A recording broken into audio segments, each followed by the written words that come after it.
Chapter 1. The daughter-in-law raised from childhood wants to be punished? Black rocks, black water. Mother pale, sisters pale, only the blood is red. Those were the most constant colors in the eyes of 6-year-old Lily Evans. Let's see, which little brat is tired of living?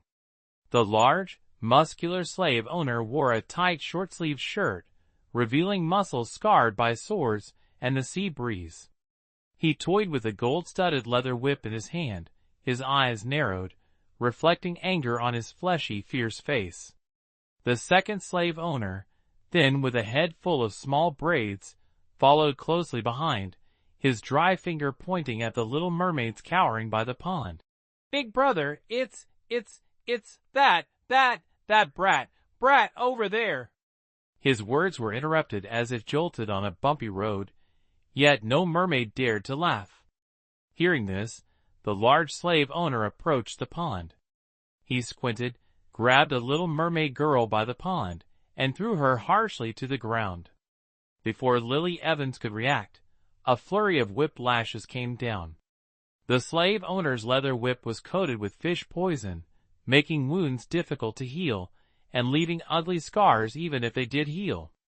Mermaids, who love beauty, did not want their beautiful bodies marred by such shameful scars, so they all trembled in fear under this threat. "No!" Lily Evans's mother, Eva Evans, rushed over, hugging Lily tightly, using her frail back to shield her from the whip. Lily Evans escaped harm, but her mother met with disaster because of it. She clung tightly to her mother, crying out, "Mother!" Despite her deep sorrow, her tears only welled up in her eyes, refusing to fall.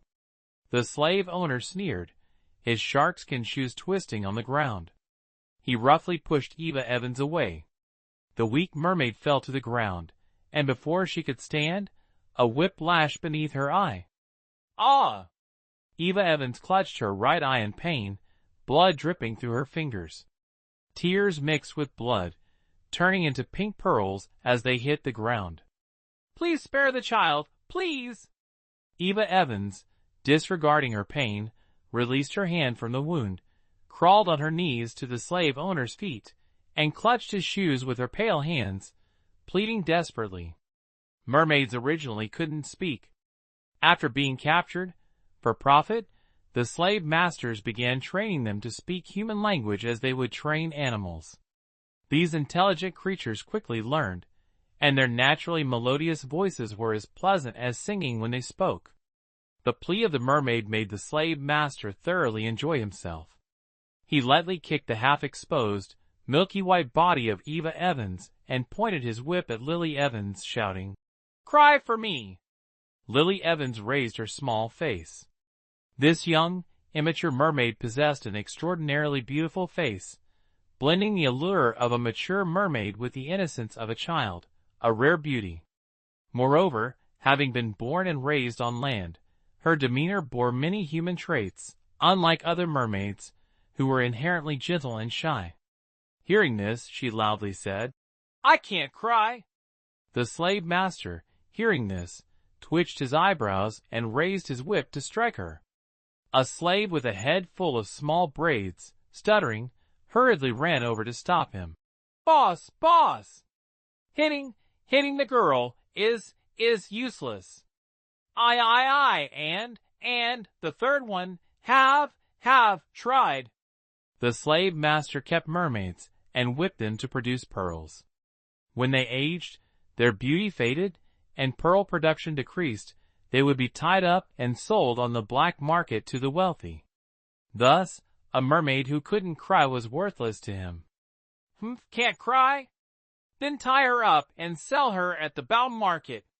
He kicked Eva Evans hard, who was crying miserably, with a fierce expression, and then strode toward the iron door.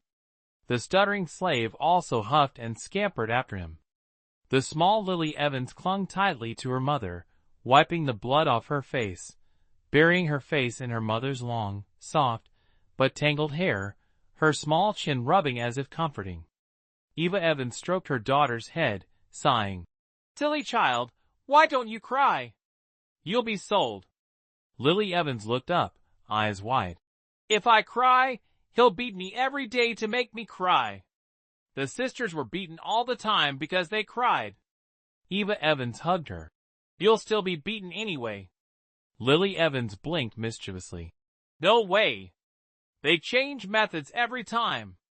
Last time they even sprayed me with water. It tasted strange. Is it seawater, Mother? After all, mermaids are naturally fond of water. Eva Evans. She held her innocent daughter close to her heart, the pain within her chest feeling like it was being crushed. Since birth, Lily Evans had never seen the sea, so how could she know the taste of seawater? How could those slave masters use seawater, that strange-smelling liquid, which was likened to human urine? This was Mount Pearl City, the wealthiest fortress in the world. Its name, symbolizing treasures piled as high as mountains, was originally a beautiful emblem, yet it became a reality because of the mermaid's tears turning into pearls. Nobles sat on their grand carriages with arrogance, flanked by rows of shops selling herbs, minerals, jewels, silk, spices, porcelain. Flower girls skipped along, baskets brimming with large, vibrant blue butterfly flowers, their rich colors almost spilling over. Truly a place of luxury. The young man in white leading his horse thought to himself. He had a handsome appearance, with arched eyebrows, yet his eyes were not sharp. The corners slightly drooped, exuding a gentle demeanor. His attire was peculiar, and anyone knowledgeable would recognize it as the clothing of verdant forge from the Northern Empire, wide robes signifying respect, with narrow sleeves for practicality. Verdant forge was established by the sovereign of the Northern Empire. Since the first fiery red flow fire stone was unearthed, the Northern Empire had become the dominant power on this continent. The wind blades forged by verdant forge could easily cut through enemy armor, ensuring their victories in every battle. And this young man in white was none other than William Thatcher, the youngest swordsmith of verdant forge.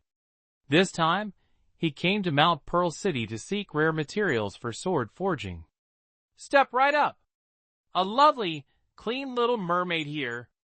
This young girl has been taught to speak human language and treated so she can walk. Flawless and truly a little beauty. Step right up. A slave trader in a short jacket was advertising a small mermaid locked in a cage. Her tangled hair was neatly tied back, and she wore soft, bright clothing, freshly washed and ready for purchase. This little mermaid was Lily Evans. William Thatcher stopped curiously, watching the sale unfold. The fierce-looking slave trader beamed broadly. Great! 1,000 gold. This gentleman has a keen eye. Everyone, take a look, a little mermaid. 2,000. This gentleman bids 2,000 gold. 2,500.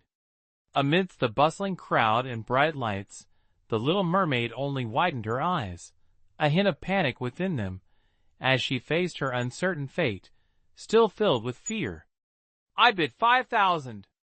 William Thatcher pushed through the crowd, pulling a bag of gold from his luggage. Under the lights, the intricate embroidery on the bag shimmered. The slave trader's harsh features softened into a friendly demeanor. 5,000 once. 5,000 twice. 5,000 thrice. Sold. This little mermaid now belongs to this young master. The slave trader chuckled, leading William Thatcher to the cage. Seeing the transaction concluded, the crowd began to disperse. William Thatcher approached the cage, squatting in front of Lily Evans, teasing her with a smile. I hear you understand human language. Call me brother, let me hear it. Beast. Lily Evans thought to herself, taking a deep breath before shouting. Go away, old man. The atmosphere immediately froze. The youngest master craftsman of the Northern Empire, not yet 20 years old, William Thatcher. The slave trader, fearing the deal would fall through. William Thatcher tried to adjust his complex emotions, maintaining a friendly demeanor, and poured the gold onto the table. The golden shine spread across the surface. He smiled into the cage. How interesting. Unlock it, sir. I'm buying this fascinating little mermaid. And so, the little mermaid Lily Evans, previously shunned by the slave trader, left the miserable place with the master craftsman of the Northern Empire.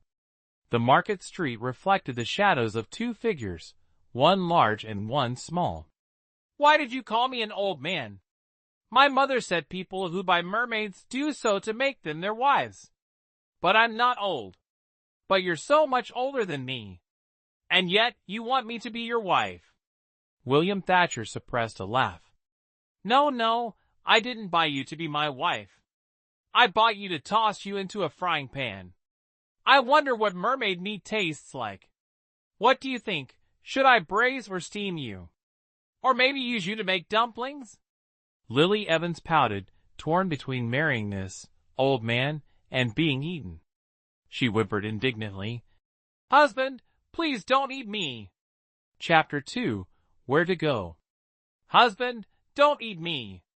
William Thatcher couldn't hold back anymore and burst out laughing. Ha ha ha. He lifted the little mermaid high into the air, amused by her antics. Relax, I don't eat mermaids. Now call me master. Lily Evans, suddenly hoisted up and treated with such unexpected kindness, froze for a moment. Her ears turned red with emotion as she stammered. Lily Evans sat in a spacious, comfortable carriage, munching on soft, fragrant pastries, stuffing her mouth full. This was William Thatcher's carriage, a custom-built vehicle from Verdun Forge. Its frame was crafted from a blend of refined steel and skyfall stone, making it both sturdy and lightweight. The four wheels were made from azure wood, a specialty of Dawnbreaker, which didn't swell when wet. Inside, the plush cushions were so cozy they made one feel drowsy just leaning against them. It was a luxury Lily Evans, a girl who had grown up in the dungeons of slavery, had never seen before. William Thatcher rested his chin on his hand, watching the little mermaid eat like she hadn't been fed in days. Eat slower, or you'll choke. Little mermaid, what's your name? Lily Evans. Lily Evans mumbled, worried she might have mispronounced it. Afraid her savior would laugh at her, she quickly took a sip of water and tried to enunciate more clearly. Lily Evans.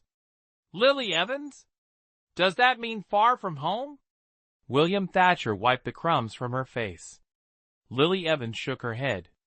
No, it doesn't mean far from home. My mother said it means helping others leave. William Thatcher seemed to ponder this. He retrieved paper and a pen from a hidden compartment in the carriage, placed them on his knee, and carefully wrote down the name. Lily Evans. Then he called her over. Look, is this how it's written? Her small face leaned in close, and she shook her head. I don't know how to read. They only taught us to speak, not to write. William Thatcher lowered his eyes, gently lifting the little mermaid onto his lap, guiding her hand to write. This is your name, Lily Evans. Now you have left. He suddenly paused, as if struck by a thought. I will take you to the Northern Empire, my home. There is no sea there, and you won't see the ocean again. Do you miss home? Lily Evans slightly lowered her gaze and shook her head decisively. No, I don't miss it. I've never seen the sea. I was born here. The dark, murky sea was where my mother gave birth to me. She was brought here and forced to have me. William Thatcher asked softly, What about your father? Lily Evans looked at the sky outside the carriage, rarely seeing such vibrant colors due to her confinement in the dungeon. I don't know, my mother doesn't know either. None of the children my age know. Indeed, who would know? The young men and women who were once close are now scattered in a land torn apart. A fleeting moment of pleasure was merely the forced propagation under the dominance of the powerful. The handsome mermen kissed their beautiful bodies, caressed their long hair in consolation, repeatedly apologizing. The mermaid women silently wept, accepting their fate, embracing him, expressing their feelings, and experiencing the only affection they could, even if it came from a stranger. "Who are you? Who am I?" The one I once sang to under the moonlight on the coral reef. Are they still alive or gone? Or is he also guiltily holding other innocent young women? If only this were just a nightmare. Upon waking, I would still be one half of a carefree couple by the coral reef, still a member of a beautiful, free tribe. The carriage rattled, rolling towards the distance. This was the place most familiar yet foreign to Lily Evans. The place that should have been her homeland, but instead brought her unforgettable pain. William Thatcher opened the carriage door and said something, as the carriage turned onto a narrow path. Lily Evans curiously watched as the carriage passed through the forest and crossed the rocky terrain. "Whoa, good, we've arrived." William Thatcher opened the carriage door, and the salty sea breeze hit her face, blowing strands of hair across it. "Down!" "Oh!" William Thatcher didn't even finish his sentence before seeing Lily Evans leap from the carriage and dash towards the sea like a wild monkey. He could only shake his head helplessly. "Hey!" Lily Evans lifted her dress and ran towards the waves. William Thatcher rubbed his forehead. Is this creature truly the beautiful sea sprite of legend? Lily Evans took off her shoes and dipped her feet into the water, hearing the distant shouts of fishermen hauling in their nets. She quickly withdrew her feet and crouched down to pick up seashells. Because just touching the seawater would transform her into a mermaid, she couldn't return home. William Thatcher approached, gently patting her head and signaling her to look at the vast sea before them. In reality, this place was no longer near Mount Pearl City, but at the border of the Shadowlands, far, far away from the mistless sea. Moreover, what does a child know about homesickness? She had no home since birth. What are mermaids? Are they human? Humans don't consider them kin. Are they fish? Then why have a home they can't return to? Even when birds fly over the forest can offer them rest, so why do mermaids fear the sea and avoid humans? The seashells and sea snails in her hand, polished smooth by the sea, looked so small and lovely. So beautiful. She wanted to take them with her. Don't humans think the same? When they encounter something beautiful, they want to claim it as their own. It's only natural. So, why bother with trivial matters? Those who break flowers don't regret the broken branch. Hunters don't mourn the mother deer losing her fawn. And those who slaughter mermaids for pearls feel no guilt. Who cares about the thoughts of a fish? Even if it looks human, what difference does it make? The only difference is whether to make soup or take pearls. William Thatcher, seeing her stare intently at the shell in her hand, took it back and pulled out a carving knife and a wax string from his pocket. He meticulously cleaned the shell, polishing it smooth, carved Lily Evans' name on it, and finally threaded the string through, tying it into a necklace. He placed the shell necklace around Lily Evans' neck, softly saying, "You see, your home is right here. But you can't go yet. There are too many who seek mermaids. Before you can swim into the deep sea, you'll be captured." Lily Evans clutched the shell, pressing it to her chest, and gently asked, "When can I go?" However, William Thatcher said nothing.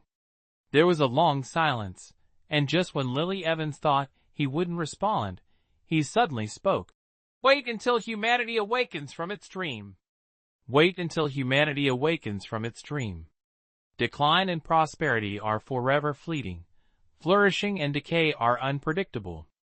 As long as human conflicts persist, who would mourn the calamity and extinction of another race? No one knows the pain of the merfolk nation's downfall. Perhaps it was because of this that Lily Evans began to truly grow close to William Thatcher, considering him her mentor, if only he wouldn't force her to practice writing. "Rewrite it!"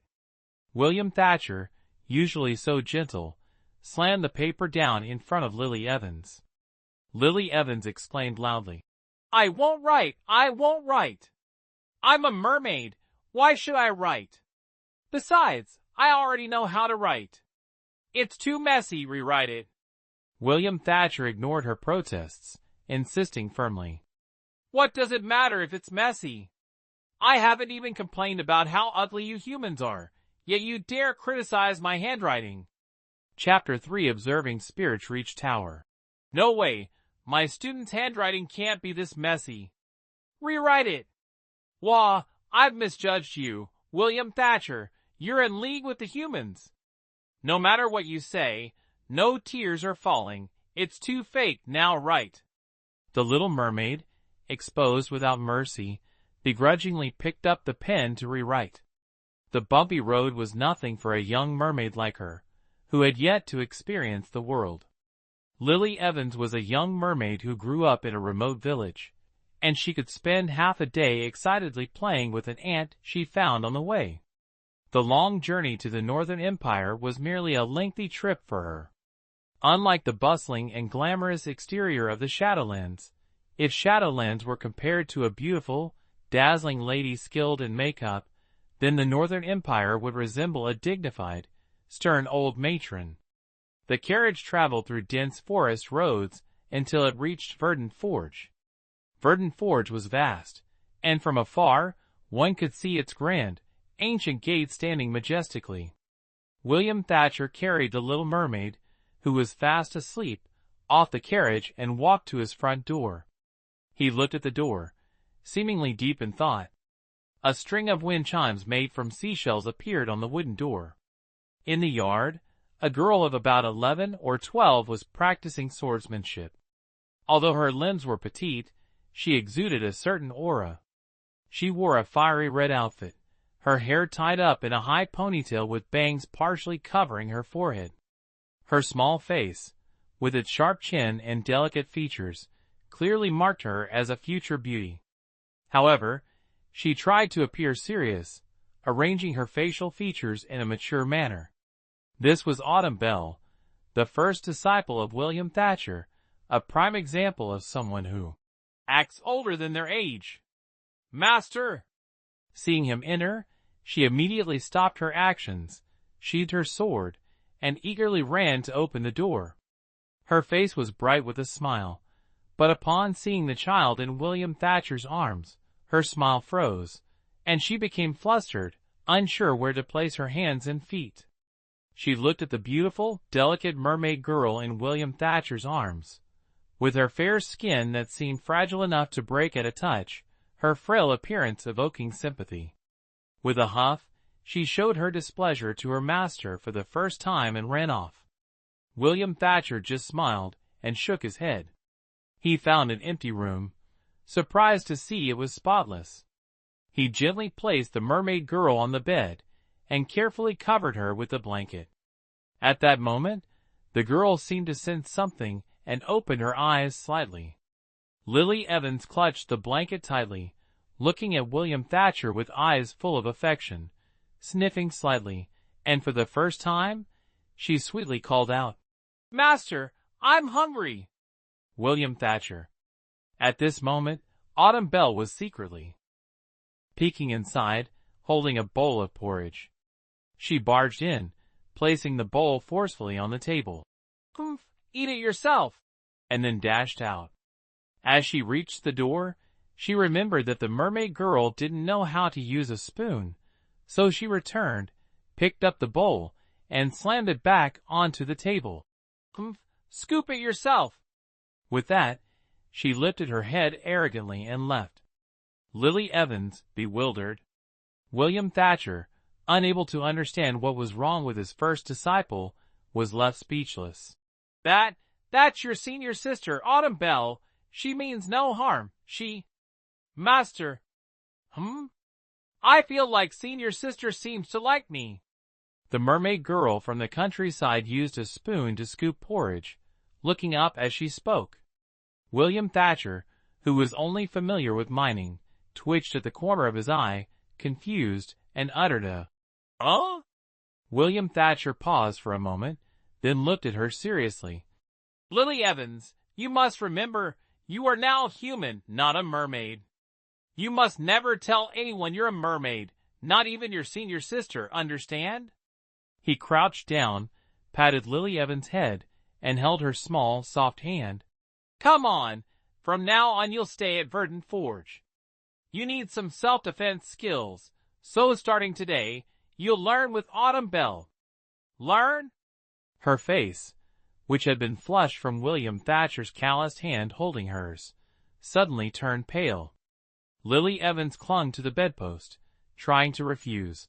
I'm a fish. I'm very stupid. I can't even write. Please spare me, master. William Thatcher smiled, easily lifting her onto his shoulder. Don't worry. The master is very patient. What? Is the master going to teach me himself? Lily Evans was alarmed. If someone else were teaching her, she might manage to bluff her way through, but with someone as intelligent as William Thatcher, how would she ever have a peaceful day again? Yes!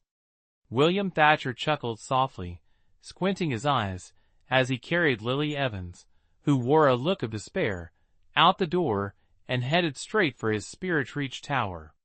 His steps were steady, and Lily Evans didn't feel any jostling. Instead, she looked around curiously. Tall, lush trees surrounded them, with white stone steps leading the way. Verdant Forge was indeed a tranquil place. There was no one in sight, only a few white deer by the water, preening themselves and casting reflections in the clear blue lake, living freely and leisurely. Master! It wasn't until Autumn Belle's voice sounded in her ear that Lily Evans realized they had arrived. In front of her was an ancient building with a bronze plaque, the words, Spirit Reach Tower, deeply engraved. Autumn Belle was clearly astonished to see the master carrying his apprentice for a lesson, even stammering in greeting. After hesitating for a while, Autumn Belle finally said, Master, perhaps you should put the junior sister down first. Lily Evans nodded vigorously like a pecking chicken. Yes, master, I promise to be obedient and listen to the lesson. Only then did William Thatcher raise an eyebrow and set her down. His slender fingers emerged from his sleeve, fiddling briefly to unlock the bronze lock on the door. As the door swung open, light flooded in, and the sight within made Lily Evans widen her eyes in wonder. Directly opposite the main entrance was a large forge, with molten lava bubbling inside, yet it emitted no heat. William Thatcher pointed to the forge and explained, This is semi-congealed lava, which only increases in temperature when minerals are added.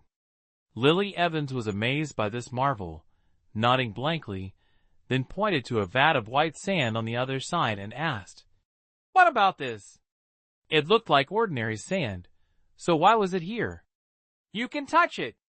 Lily Evans reached out, but was startled by the sand's coldness, quickly pulling her hand back. It's so cold. That's frostbite sand. Like the semi-congealed lava, it's a material used for sword forging. Little Lily Evans must study hard to inherit the master's craft and become the best swordsmith. William Thatcher patted her head, painting a grand vision. Before Lily Evans could express that she was a hopeless case, there was a knock on the door. A maid in a green dress entered, bowing respectfully before William Thatcher. Greetings, Celestial Sovereign. Lord Victor Adams, alongside Henry Sterling, requests an audience. Very well, I'll go at once. Henry Sterling. William Thatcher frowned slightly, then bent down to instruct his two apprentices. Lily Evans, I have to leave. Listen to your senior sister and don't wander off. I'll come to pick you both up tonight. Yes, master. Lily Evans nodded, watching as William Thatcher and the maid in green left. As soon as the large door closed, Lily Evans felt free and skipped around the hall. Autumn Belle tried to keep a stern face and firmly stopped her. Lily Evans, you mustn't. Wait!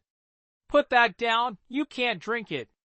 She watched helplessly as Lily Evans dipped her finger into a vat of quince blossom wine used for tempering and then tasted it. Lily Evans's eyes lit up with delight. The aroma was intoxicating, and the taste was surely wonderful. Why shouldn't she drink it then? Lily Evans couldn't comprehend Autumn Bell's warning, her desire for the delicacy overwhelming any caution. Her eyes darted around as she suddenly came up with a plan, grinning mischievously. "Oh, why has the master returned?"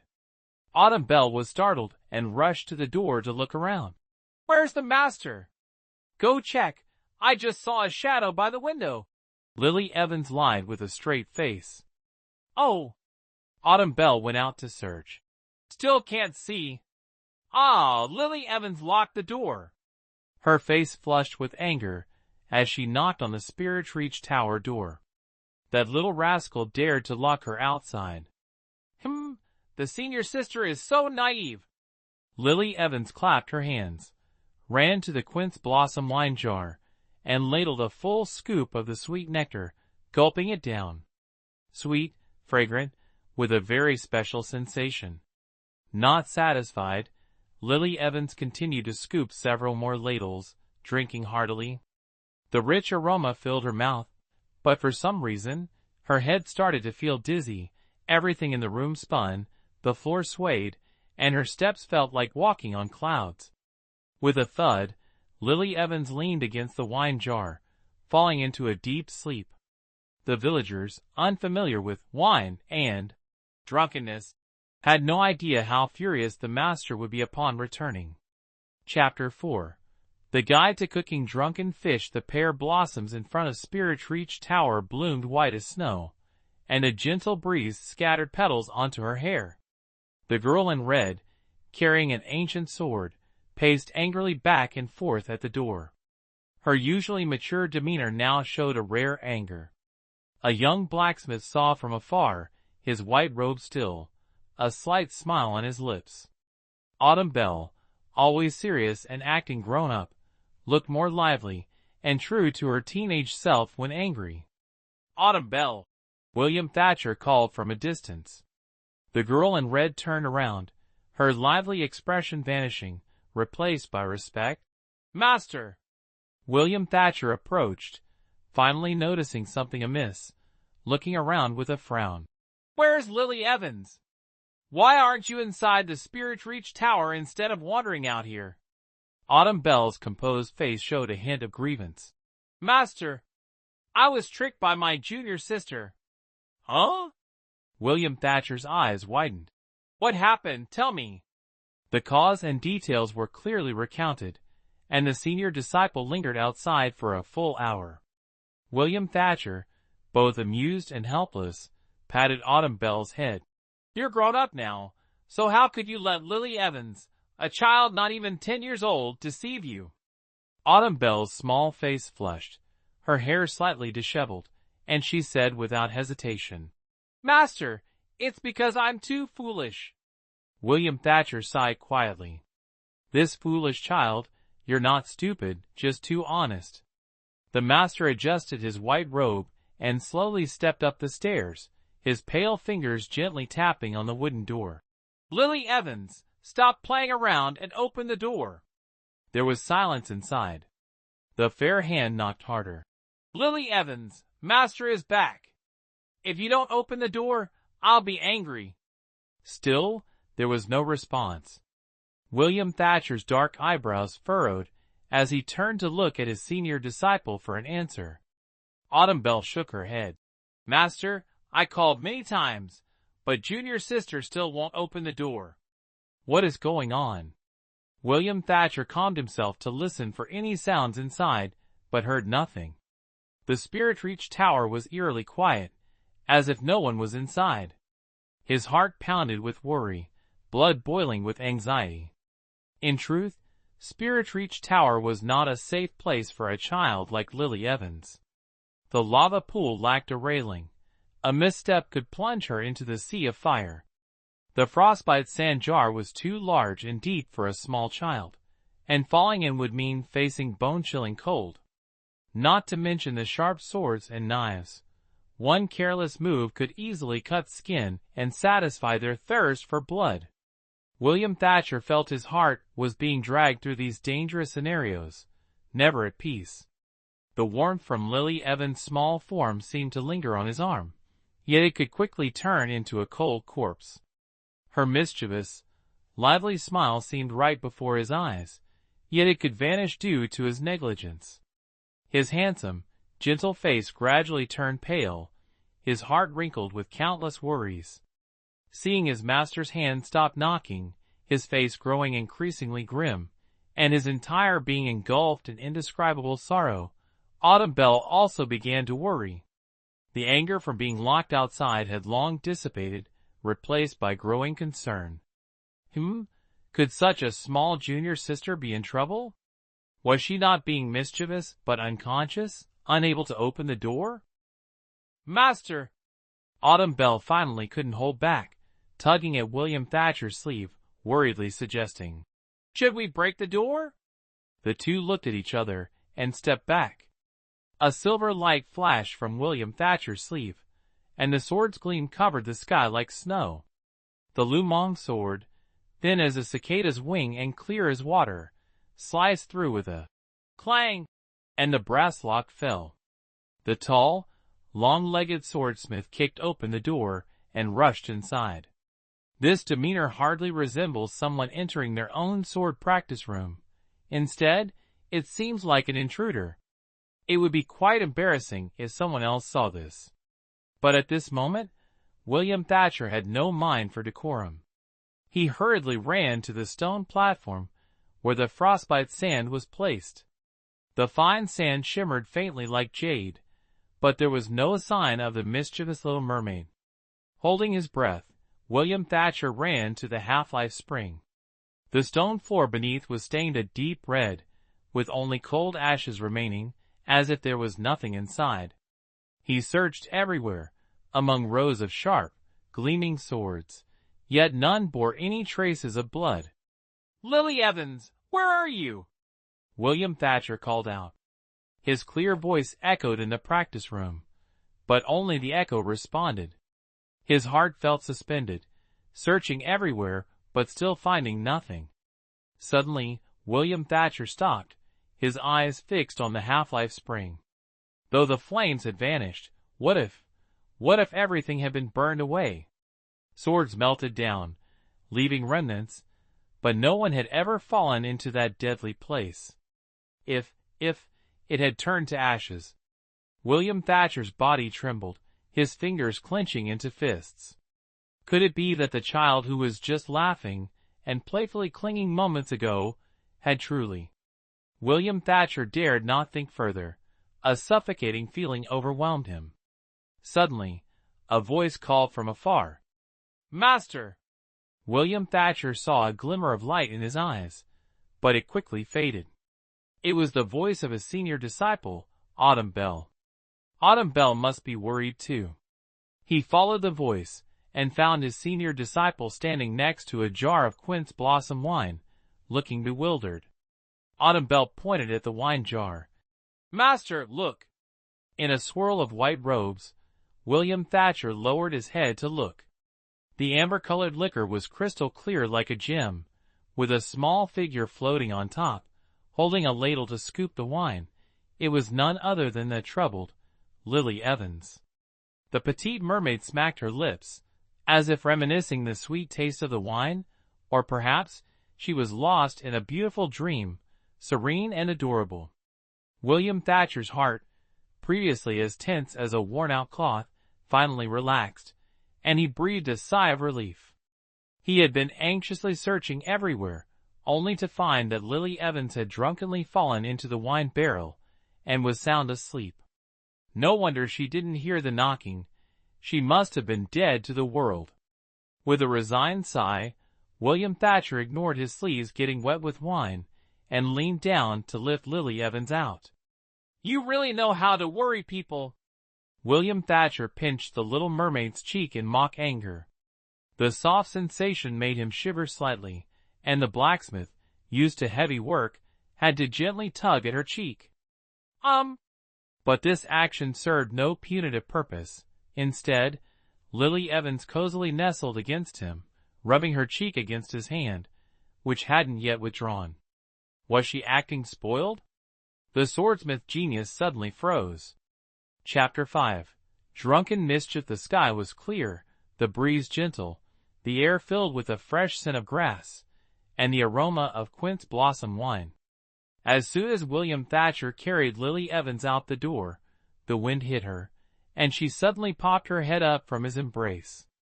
"Why so glum, beautiful? Why not come with me? I'll make sure you eat well, dress nicely, and live a happy life every day." Lily Evans raised an eyebrow, reaching to touch William Thatcher's face. Who knows what she witnessed when she was locked away with her mother in that dark prison? The alcohol stirred buried memories, causing young Lily Evans to mimic what she had seen. Yes, that's right, those rough, ugly men would get drunk, storm into the cellar with whips, grab the mermaid's hands, and even touch their faces. Lily Evans squinted, trying to act lascivious, feeling the cool, smooth skin under her hand. William Thatcher stood frozen, incredulous at his young apprentice's unruly behavior after drinking. This girl truly drank, and now she's like this? He had no idea what Lily Evans was thinking. The sly little mermaid, tipsy from the wine, leaned close to the handsome face, plotting how to steal a kiss. How to kiss? What should she do? "Ah, that's it." A flash of inspiration hit, and Lily Evans pressed her lips against his cheek, softly planting a kiss. Startled, William Thatcher instinctively opened his eyes wide. Before he could speak to reprimand, he accidentally dropped the little mermaid he was holding. "Lily Evans!" Overwhelmed with worry, William Thatcher quickly bent down to check if his apprentice was okay, feeling both amused and annoyed as he saw the little mermaid dusting herself off and then clinging to his leg. Lily Evans felt a sudden jolt, her bottom aching as she fell to the ground. But being drunk, she couldn't stand steadily, swaying as she tried to find something to hold on to, and ended up hugging her master's leg. William Thatcher, in the prime of his youth, had long, straight, well-proportioned, and sturdy legs. Hugging them felt wonderful. The little mermaid wasn't even as tall as the swordsmith's waist, yet she managed to cling to his leg, holding tightly and rubbing her face against it, mumbling, "Master, you're so long, so straight." William Thatcher. Could it be that I've been assimilated by this mundane world? Why do the words of a child make me think such strange thoughts? Autumn Belle quickly turned away, her eyes looking at her nose at her heart, wishing she could find a crack to crawl into.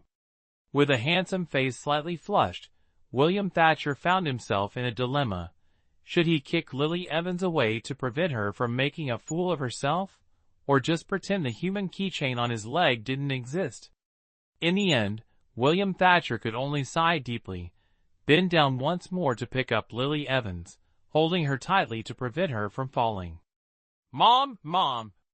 Lily Evans continued to mumble in her drunken stupor, as William Thatcher pressed her head down.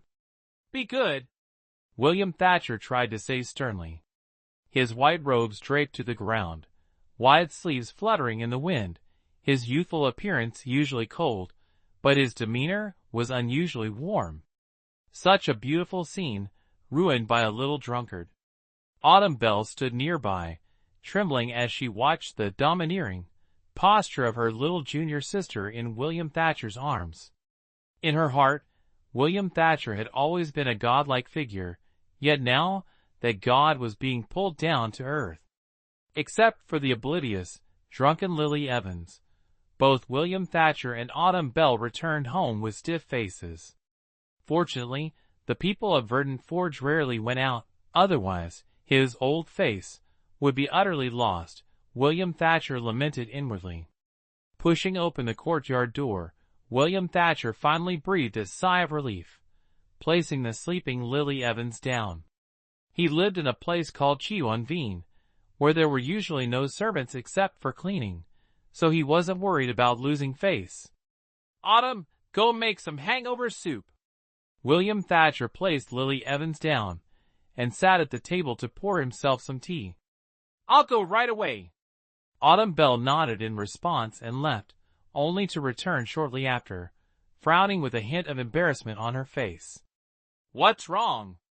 Seeing his senior disciple leave and then return, hesitating, William Thatcher couldn't help but ask gently. Ma, Master, I don't know how to make hangover soup." Autumn Belle stomped her foot, finally admitting the truth. William Thatcher laughed, rubbing his forehead. "I forgot about that. Usually no one gets drunk in Verdant Forge, so it's understandable you wouldn't know. Master, I promise I'll learn how to make it," Autumn Belle said earnestly, clutching her robe tightly. William Thatcher stood up, poured a cup of hot tea, and walked towards the bed. "Why learn that? Do you think I'll let your junior get drunk again?" "That's true." Autumn Belle blinked, watching her master pour cup after cup of hot tea for her junior, worrying whether she might have to wake up at night. Meanwhile, Lily Evans slept soundly, hugging her blanket. The bed felt soft beneath her, and a faint scent of plum blossoms wafted around, sometimes stronger, sometimes weaker. The room was quiet, with only the crackling of the fire audible. "Where am I?" Lily Evans opened her eyes. Although the dizziness had subsided somewhat, she still felt disoriented. "Master!" she exclaimed, surprised to see him sitting in the room. His white attire seemed slightly disheveled, as if it had been thrown on the floor and rolled over before being worn again, with a few suspicious stains resembling drool. His jet-black hair cascaded over his shoulders, gleaming like silk under the candlelight, though the jade hairpin that usually held it in place was missing, leaving his hair loose. More alarming was that William Thatcher was meticulously polishing a short sword, its blade gleaming like a mirror, mesmerizing in its beauty.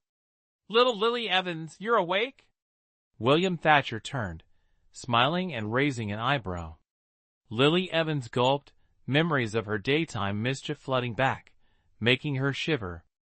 "Master, why are you polishing the sword?" she asked fearfully, worried that he might expel her from the sect for secretly drinking a little.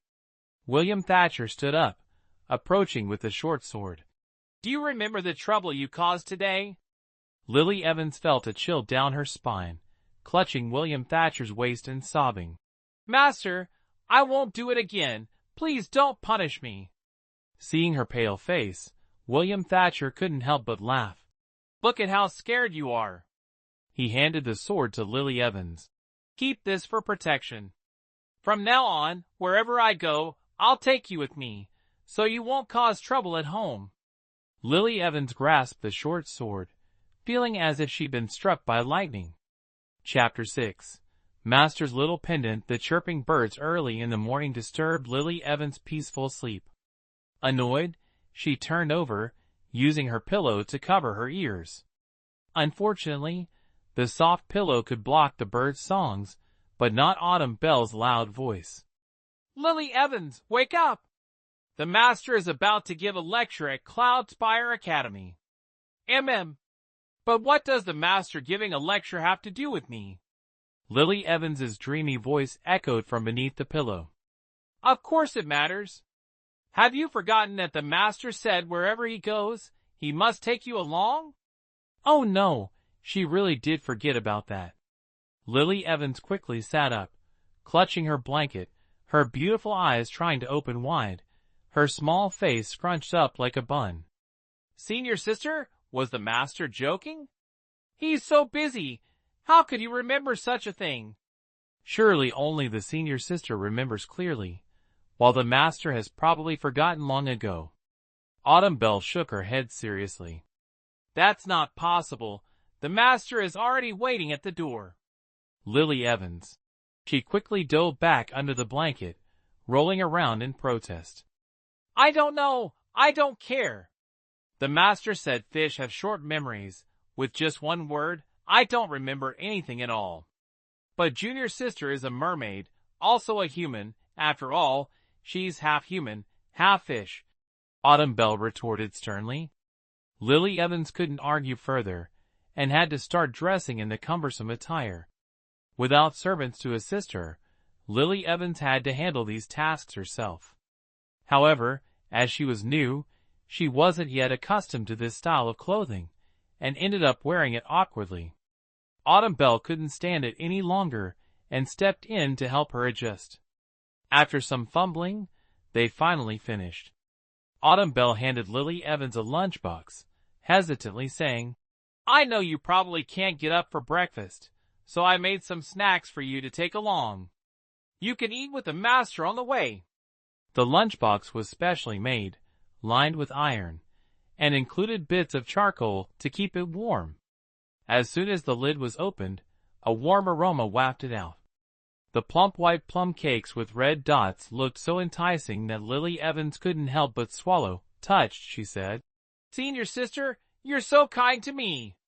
The country mermaid, still learning to read and write, had a limited vocabulary and could only rack her brain to say, "Senior sister, you're truly the embodiment of the legendary virtuous wife and loving mother."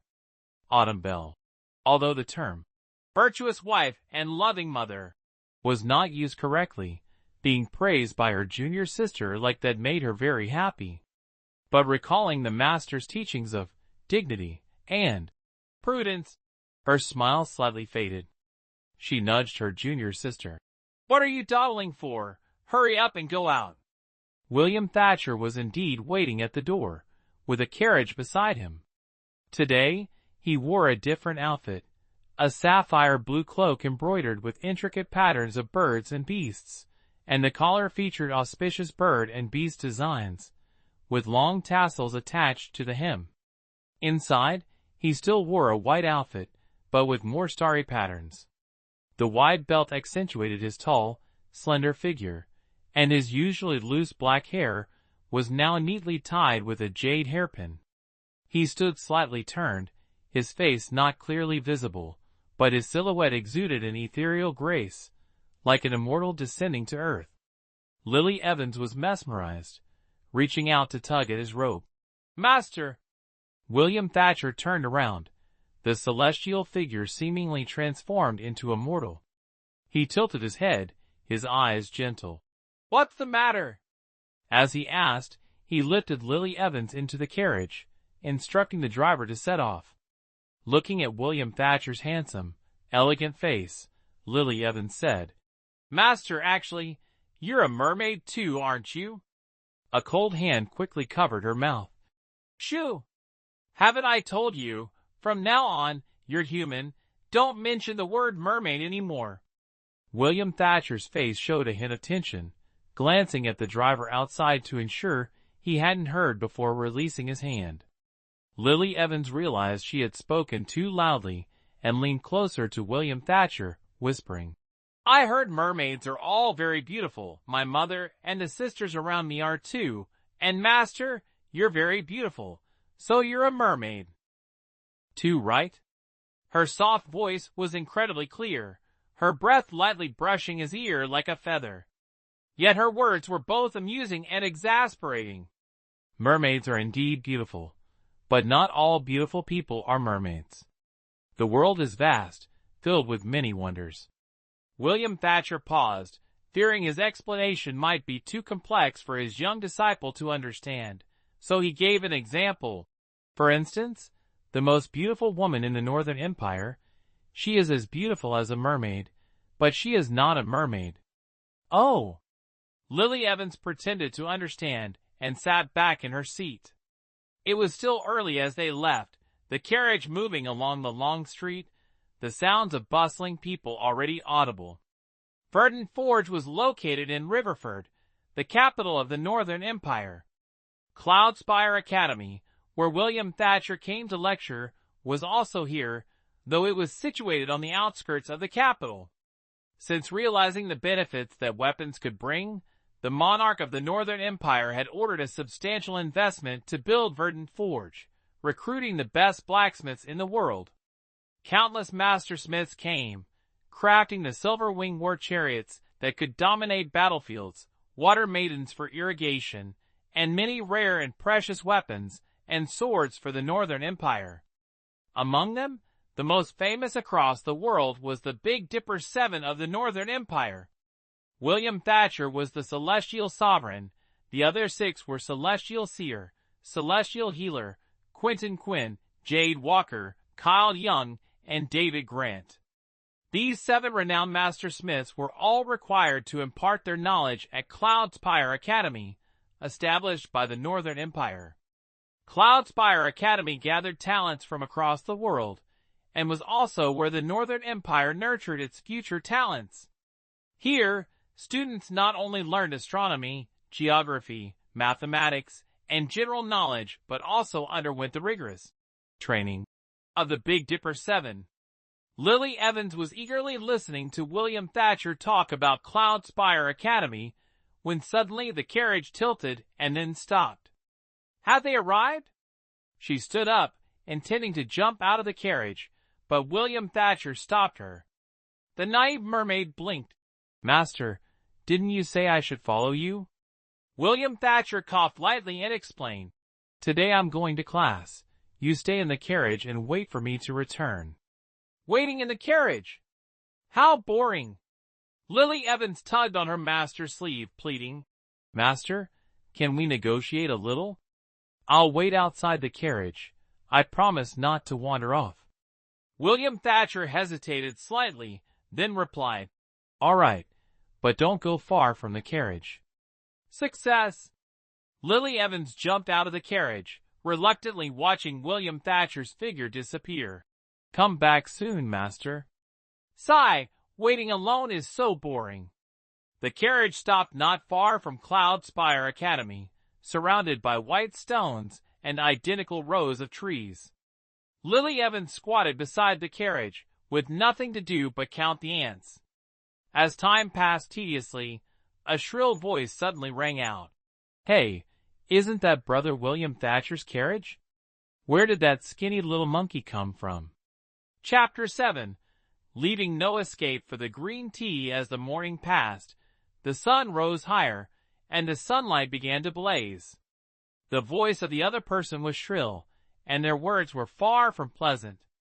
Lily Evans looked up and saw a young girl stepping out of a lavishly decorated carriage, dressed in vibrant attire. The girl seemed to be around 15 or 16 years old, wearing a long emerald gown adorned with peacock feathers, with sleeves layered in gold-embroidered silk. Her hair was styled high with jade and jewel hairpins, and even her embroidered shoes were embellished with exquisite jade. She had lived a life of luxury from a young age, with skin untouched by sun and wind, and hands smooth without a trace of calluses. Yet, those pampered hands pointed at a girl playing with ants on the ground, with the arrogant tone typical of the nobility. "Hey, dirty monkey, where did you come from, playing near my brother William Thatcher's carriage? Get lost." Lily Evans wrinkled her nose. Though she didn't care much for fashion, she did pay attention to her appearance. Being rudely called a dirty monkey was very unpleasant. She observed the girl before her, noting her exquisite and luxurious attire, which indeed made her stand out more than Lily herself. Born with a bit of stubbornness and an inexplicable pride, Lily didn't want to admit her appearance was inferior to others, nor did she wish to speak with this rude girl, so she ignored her question. Lily Evans turned away, showing her back to the girl, and continued playing with the ants. The newcomer was the 5th princess, Clara Howard, beloved by the Emperor of the Northern Empire. She and the Crown Prince of the Northern Empire shared the same mother, both being the Queen's children, and had been pampered since childhood. Though not able to command the wind and rain, she always relied on her favor to act arrogantly. Clearly, Lily Evans' indifferent attitude had angered the spoiled princess. "Hey, you muddy monkey, I'm talking to you, and you dare ignore me? Who are you?" Princess Clara Howard's voice rose sharply. "I am Lily Evans, not a muddy monkey." Lily Evans snapped back angrily. Princess Clara Howard frowned with a disdainful expression. "I don't care what your name is. Who are you? Why are you near my brother William Thatcher's carriage?" This girl was thin and small, dressed plainly, and didn't look like a noble's daughter. Moreover, she dared to be disrespectful to her, a princess, and with her shabby appearance, she clearly seemed like a beggar. "William Thatcher is my master. I am waiting for him to return." Lily Evans tried to suppress her dissatisfaction and answered Clara Howard's question. But this was enough to infuriate Clara Howard. "You lie! Brother William Thatcher has only one apprentice, Autumn Bell, whom I have met, and she is nothing like you."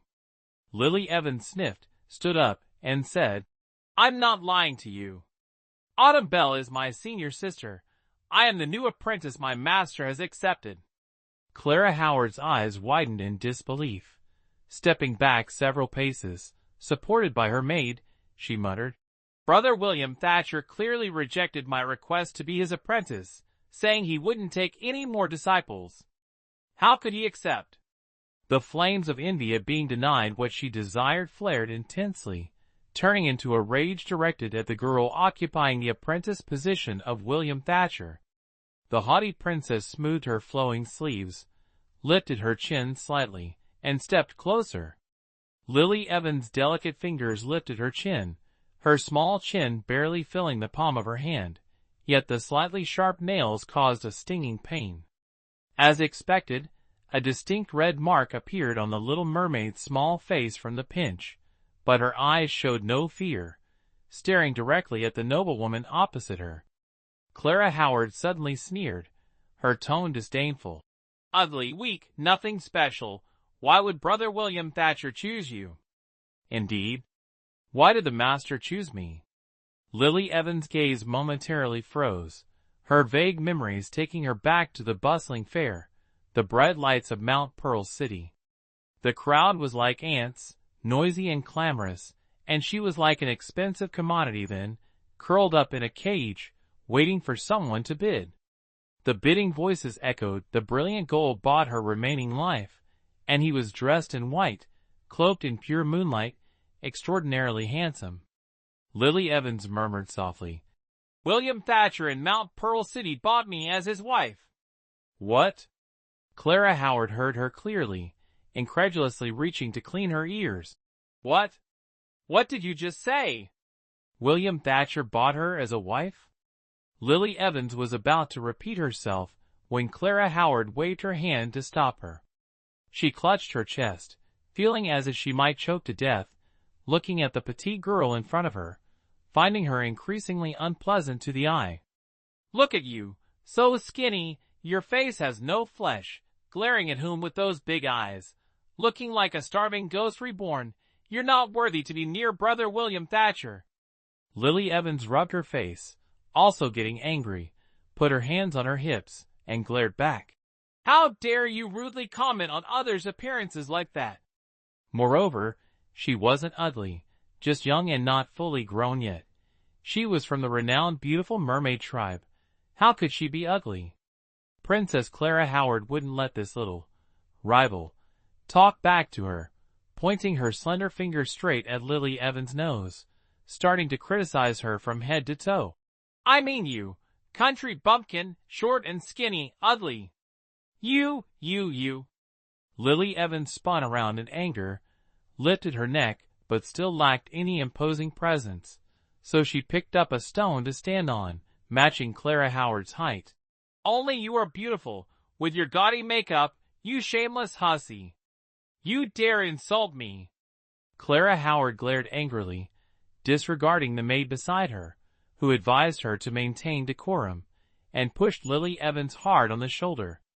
Lily Evans' small figure couldn't withstand Clara Howard's strength, especially as she stood unsteadily on the stone, and she fell backward with a thud, landing on the ground. The sharp pain radiated from her backside, causing Lily Evans to grit her teeth in pain, but she refused to give up, supporting herself on the ground, intending to get up and fight another round. Clara Howard didn't give her the chance, lifting her skirt to sit down, raising her hand to teach a lesson to the one favored by William Thatcher. A strong wind blew, causing Lily Evans to instinctively close her eyes. But the expected pain didn't come. When she opened her eyes, she saw long fingers gripping Clara Howard's wrist tightly, pulling her away. William Thatcher's usually gentle face was now frighteningly cold. He had a naturally cold face, only showing gentleness when he smiled with slightly drooping eyes. Now enraged, his eyes were like deep wells, his expression distant. "Your Highness, if my disciple has offended in any way, it should be up to me as her master to discipline her, not troubling your Highness." "Brother William Thatcher, I only acted because she insulted me first." Caught in the act, Clara Howard tried to explain, but the stubborn mud monkey from earlier now looked pitiful, seeking comfort behind William Thatcher. She was so angry her nose twisted. Was this an act? Chapter 8. Secretly acting maliciously, Lily Evans, with hands still dusty from playing with ants, clutched the sleeve of William Thatcher's meticulously crafted, spotless robe. After being scolded by Clara Howard, her large eyes welled up with tears, looking utterly pitiful. It was clear she had suffered greatly. William Thatcher hurried over and saw her being bullied. Without a doubt, he swung his wide sleeve to shield her, his heart aching. Had he not arrived in time, that slap might have landed on Lily Evans, and who knows what else Clara Howard might have done to her in his absence. Thinking this, William Thatcher's gaze towards Clara Howard grew colder. Clara Howard, spoiled and arrogant, had long been intolerant of any girl close to him. Even maids who glanced at him were punished under some pretext. Lily Evans, hiding behind him, gripped his sleeve tightly, her voice soft and aggrieved. "Master, I didn't mean to insult her. She insulted me first." "I understand," William Thatcher said calmly. Clara Howard initially intended to blame Lily Evans for being disrespectful first, assuming the naive girl wouldn't know how to defend herself. Unexpectedly, the clever girl turned the tables. Earlier, Clara Howard was defiant, but in front of William Thatcher, she suddenly became meek and pitiful.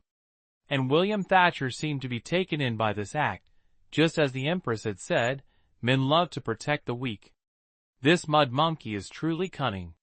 Clara Howard gritted her teeth silently, but unwilling to leave a bad impression on William Thatcher, she reluctantly spoke gently. "Brother William Thatcher, it's my fault.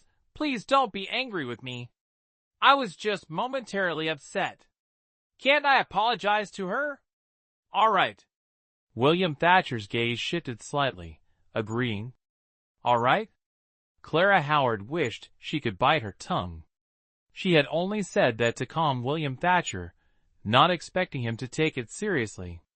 "I am a princess." Clara Howard clenched her teeth, still speaking softly. "Sorry."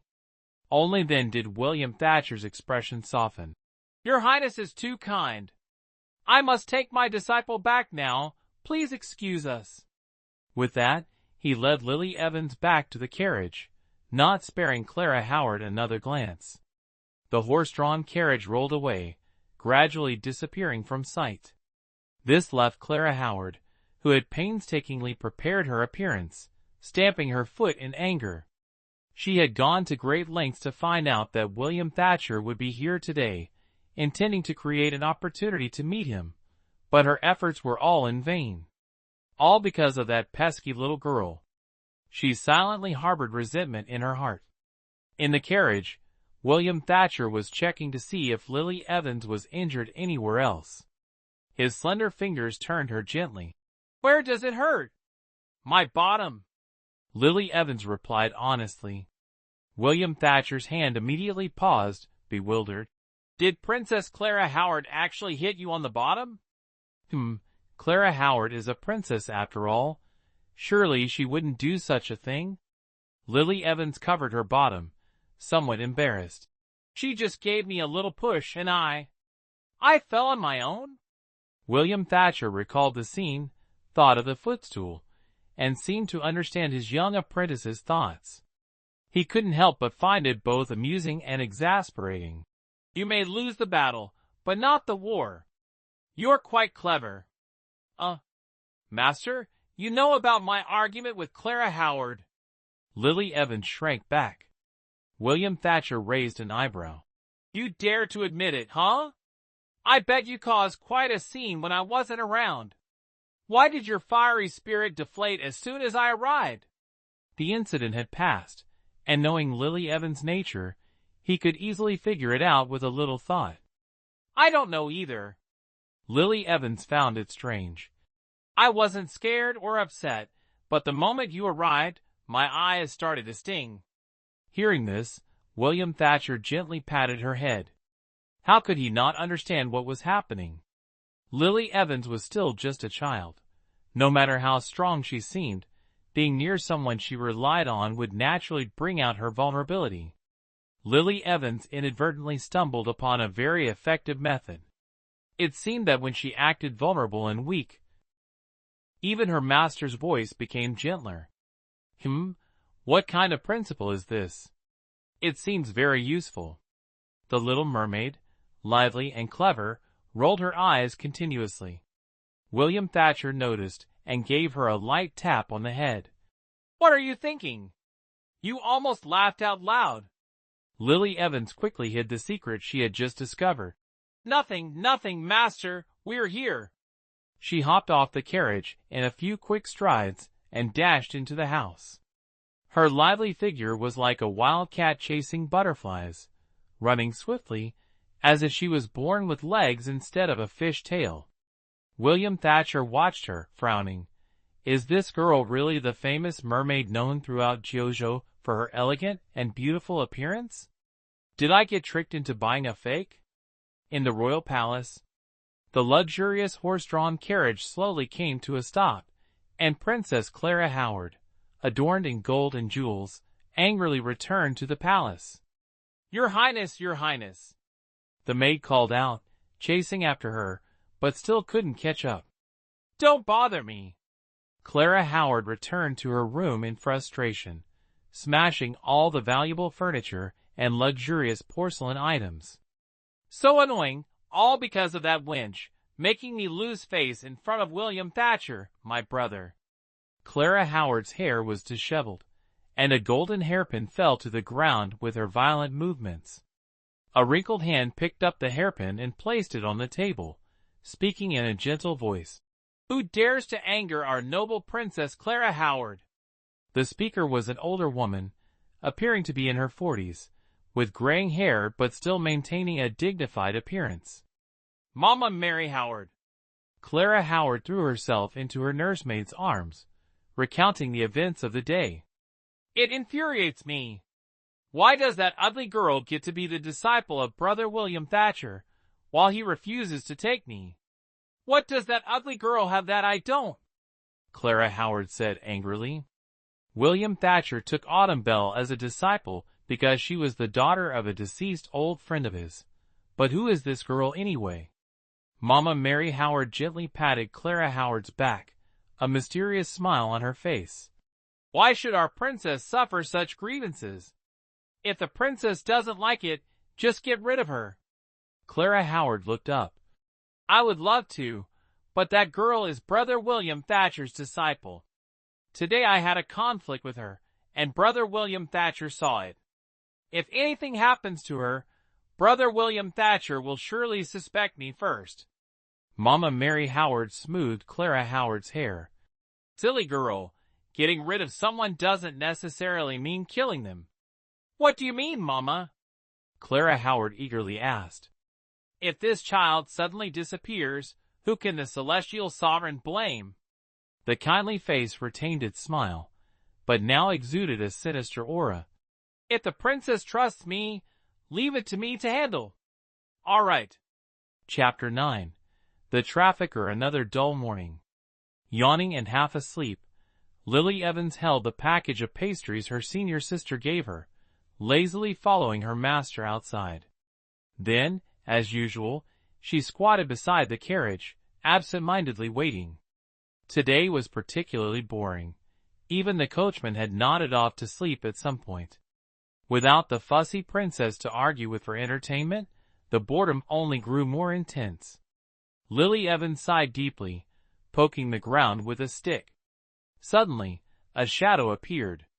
Lily Evans turned her head and saw a young woman in a pink dress, smiling behind her, holding a paper-wrapped package. A delightful aroma wafted from the package, enticing. When it was opened, warm candies appeared before her eyes. The woman offered one to Lily Evans, her voice gentle and kind. "Little girl, why are you playing here all alone?" Lily Evans didn't know whether to accept it or not. Instinctively, she knew not to take things from strangers or easily accept their kindness. Although this woman did not look like a bad person. She hesitated for a moment, then shook her head. I'm waiting for my master." The woman smiled. "What a coincidence! I'm also waiting for my lady. But I heard that it will take her a long time to come out today." The woman initiated the conversation. "My name is Ava Howard, and you?" She seemed very kind and friendly, and Lily Evans blinked as she replied, "My name is Lily Evans." Ava Howard rested her chin on her hand. "Lily Evans, what a lovely name. We have to wait a long time today. Why don't we go to the market and have some fun?" Lily Evans looked a bit upset and lowered her head. "My master doesn't allow me to go far." Ava Howard blinked. "It will be a long time before your master comes out today. Why don't we go out and have some fun first? We just need to be back before your master returns." Lily Evans was a little tempted. She had never been to the market, and the invitation was indeed very appealing. Seeing her expression, Ava Howard added fuel to the fire with a playful tone. "There are many interesting things and delicious food at the market." "Well, all right then," Lily Evans agreed. "Let's go quickly and come back quickly. My master won't find out." She sneaked a glance at the coachman, who was sleeping. If they went and returned early, perhaps the coachman wouldn't even notice, and her master certainly wouldn't know about it. In agreement, Lily Evans took Ava Howard's hand and got into her carriage. Lily Evans had been in the Northern Empire for a few days, but hadn't had a proper outing. Longing for Autumn Belle, she spent her days practicing swordplay, reading, and following her master's orders, which felt like daydreaming. As for William Thatcher, a man who knew nothing about strolling, he certainly couldn't take her out like this. So this trip with Ava Howard to the Riverford market was Lily Evans's first time going out for fun. The people of the Northern Empire were very dignified in their demeanor. Even the stalls on the street were neatly and tidily arranged. The voices of the street vendors rang out clearly, selling food that made Lily Evans's mouth water. Ava Howard was very observant. Seeing the longing in Lily's eyes, she smiled gently, took out her purse, and said, "What would you like to eat? I'll buy it for you." Lily Evans scratched her head shyly. Well, she really didn't have any money with her, but she didn't want to take advantage of Ava Howard, so she said, "Consider it a loan. I'll repay you when I return." Ava Howard smiled slightly without saying anything, and went to a street stall to buy Lily Evans a bowl of crystal dumplings. The two continued to wander for a while, surrounded by dazzling jewels and the constant calls of street vendors. Ava Howard, like a gentle and caring older sister, led Lily Evans everywhere. Lily Evans didn't feel tired, immersed in the bustling and vibrant street scenes. A bit further on was a two-story pavilion adorned with red lanterns, looking exceptionally exquisite and unique. The second-floor windows were wide open, with colorful silk drapes fluttering in the breeze, accompanied by clear laughter like silver bells. The words, "Mirror Flower Inn," were gilded and painted, with a faint scent of perfume wafting in the air. "Sister Ava Howard, where is this place? It's so beautiful." Lily Evans, who loved beautiful things, didn't mind being here at all. "Huh, is this a tea house?"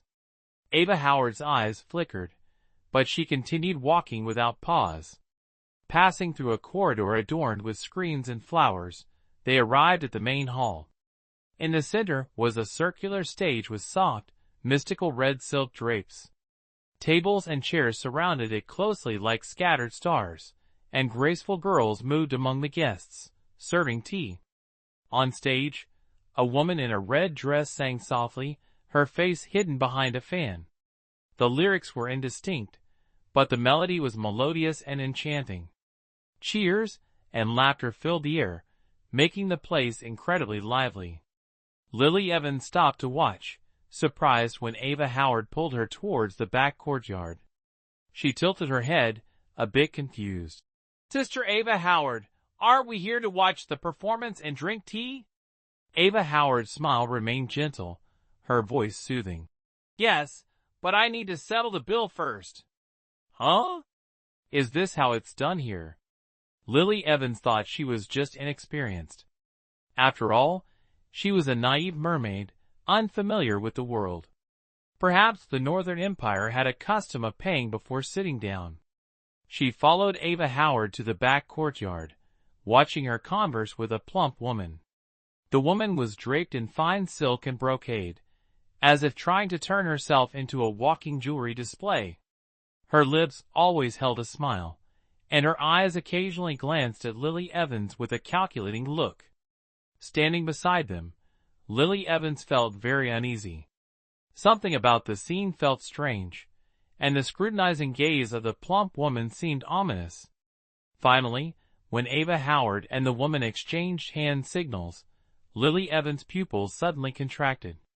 It was the gesture for bargaining, one she often saw slave owners use to negotiate the sale of mermaid slaves who were no longer useful. Why was Sister Ava Howard using this method if she came to pay? Doubts grew in Lily Evans' mind, but her image of the kind Ava Howard hadn't yet shattered. A heavy bag was handed to Ava Howard, her smile so bright it almost split her face. "I'll have the rest sent upstairs to you. You go wait outside," the plump woman said. "Sister Ava Howard." Feeling a sudden sinking in her heart, Lily Evans quickly reached out to grab her sleeve. But the sleeve slipped from her hand without hesitation. Ava Howard gave Lily Evans a cold glance before turning to leave. Lily Evans immediately wanted to chase after her, but a hand firmly gripped her shoulder. A shrill, piercing voice of a plump woman echoed in Lily Evans' ears. "Oh dear, trying to run? Your sister has sold you to me already, don't even think about pulling any tricks. From now on, just obediently stay at my Mirror Flower Inn." The last warmth turned to ashes, and Lily Evans opened her eyes wide, feeling empty inside. Had Ava Howard really sold her? Chapter 10. Sold and defiant, the fragmented words, like a devil's curse, lingered in her ears as Lily Evans gradually grasped some information. The benevolent-looking woman was the owner of Mirror Flower Inn, which was not a tea house as Ava Howard had claimed, but a brothel. Perhaps children Lily Evans' age didn't yet understand what those words meant, but to Lily Evans, places like brothels were stamped with disreputable, drunken, coarse men, mournful cries, along with insults and the sound of whips. Everything almost dragged her back to the damp, dark cellar where sunlight never reached. She was too weak to escape the fat hand pressing on her shoulder or to block out the suggestive laughter that filled her ears. Lily Evans was still dazed. Ava Howard, who had been gentle like a sister just moments ago, had suddenly changed, ruthlessly pushing her into the wolf's den. Passing through the main hall, she saw Ava Howard again. She sat on a chair. In front of her were shimmering pieces of silver, the money from selling Lily Evans. She was still waiting for the owner to give her the remaining amount. Ava Howard saw Lily Evans but looked at her as if she were merchandise, even showing a hint of relief and joy. "How could you do this?" Clearly knowing what this place is, yet selling an innocent girl for money. Hatred surged in her heart, and Lily Evans clenched her fist, suddenly feeling something pressing against her wrist. It was a string of scales made into a bracelet worn on her wrist. Most girls her age had already finished changing their teeth, but for mermaids, it was the completion of their first scale change. The light blue, semi-transparent scales, under the sunlight, seemed to have a golden edge, indescribably beautiful. These were Lily Evans' scales, which she liked very much, so she had learned from the shell necklace William Thatcher made for her, and strung them into a bracelet to wear on her wrist. Lily Evans clenched the bracelet tightly in her hand, thinking fiercely, "If you're not a good person, I don't need to be polite to you." Compared to a frail little girl, wouldn't a mermaid be much more appealing? According to Lily Evans' self-assessment, mermaids in the Northern Empire were still rare. After all, in the Shadowlands, the nobility took pride in owning mermaids, and if anyone bought a mermaid, they would surely host a grand celebration. The owner led Lily Evans upstairs, seemingly wanting to avoid the noisy crowd. Lily Evans tightly held the string of scales in her hand and winked at her. "Madam, I want to tell you a secret." Clearly, the owner didn't think Lily Evans had any secrets worth noting and replied dismissively, "What secret could a little girl like you have?" Lily Evans made a gesture of counting money. "Of course, it's a secret related to this, and I assure you, you won't lose out." The owner's eyes lit up, pulling her aside. "Go on. Let's see what kind of business a little girl like you can discuss with me." Lily Evans pointed to Ava Howard sitting downstairs. "That woman sold me, didn't she?" The owner raised an eyebrow. "Yes, she sold you for 100 silver coins." 100 silver coins. Lily Evans wrinkled her nose. Back then, she was bought by William Thatcher for 5,000 gold. How could her value drop so much now? Suppressing her dissatisfaction, Lily Evans said to the owner, "Then you made a big loss. I'll tell you a secret that's worth much more than those 100 coins." The owner squinted, eagerly awaiting her next words. Lily Evans began to act mysterious again. "But if I help you earn a big sum, you have to let me go." The owner laughed. "If you can truly help me get rich, not only will I let you go, but I'll also give you money." Only then did Lily Evans feel satisfied, bouncing slightly on the floor, pretending to negotiate. "The woman who sold me down there is actually a mermaid I raised. This time, it snuck out, kidnapped me, and planned to sell me for travel expenses." The owner widened her eyes, full of doubt. "Are you kidding? A mermaid? They're precious. How could one just roam the streets?" "Such a thing is valuable. If she had a mermaid that produced pearls daily, why would she run a brothel?" Seeing the owner didn't believe her, Lily Evans didn't bother to explain further. She showed the bracelet made of scales. "Here, take a look. These are mermaid scales." In her pale palm, a string of light blue scales shimmered, clearly an extraordinary item. The owner was stunned, taking it and examining it closely, feeling the cool, jade-like texture of the scales, and then held it up to the light to inspect the patterns inside, exclaiming, "Oh my, these are real mermaid scales." Mermaid scales are not only a rare medicine but can also be used to craft jewelry. Even a small scale is as valuable as a piece of gold. The owner's doubts about Lily Evans's identity vanished. Anyone who could wear a bracelet made of mermaid scales must come from a wealthy background, and raising a mermaid wouldn't be an issue. Moreover, although Ava Howard wasn't exceptionally beautiful, she was considered quite pretty, just as rumored. No one expected that the mermaid raised would be so treacherous, daring to deceive and sell a young girl to make money. Thinking this way, Lily Evans' status must be extraordinary, and not someone to offend. The shopkeeper smiled, respectfully returning the bracelet to Lily Evans. "So, what is your intention, miss?" Lily Evans pointed downstairs towards Ava Howard. "That girl is so troublesome. You can have her." The shopkeeper was overjoyed, her face jiggling with laughter. "Are you serious?" A mermaid is incredibly expensive and usually only available in Shadowlands. In the Northern Empire, it's a rare treasure. "Yes," Lily Evans affirmed. "This young lady probably doesn't realize she's selling something valuable, just wanting to vent her frustration.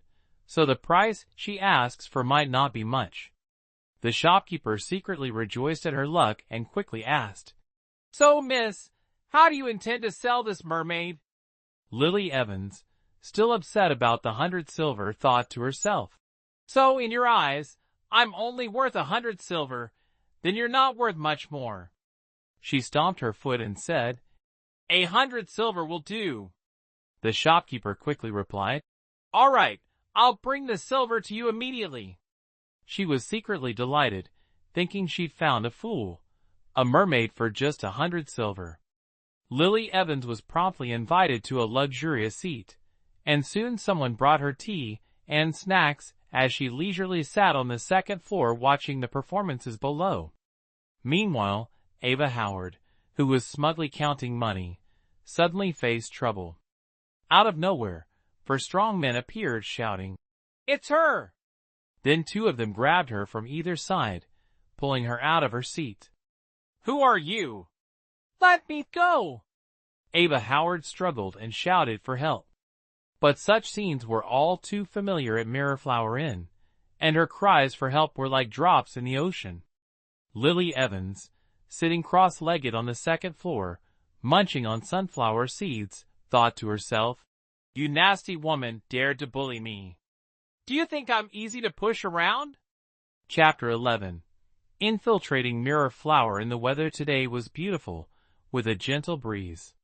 Stanley Stone covered his face with a large leaf, lying on the carriage, snoring loudly, the sound echoing for miles.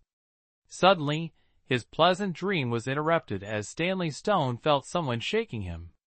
Annoyed, he opened his eyes, intending to see who disrupted his good sleep, and was suddenly wide-eyed. "Celestial Sovereign!" The person waking him was William Thatcher. Stanley Stone slapped his forehead, lamenting, "What time is it? The Celestial Sovereign has finished teaching and returned, yet I'm still dozing off." William Thatcher was also somewhat helpless.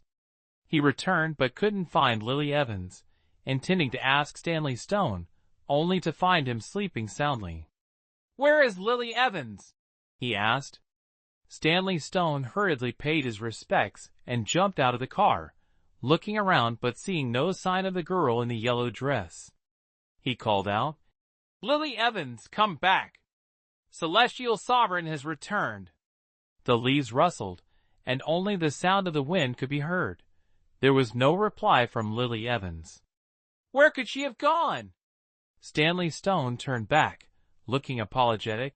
"Celestial Sovereign, this..." What should he do now?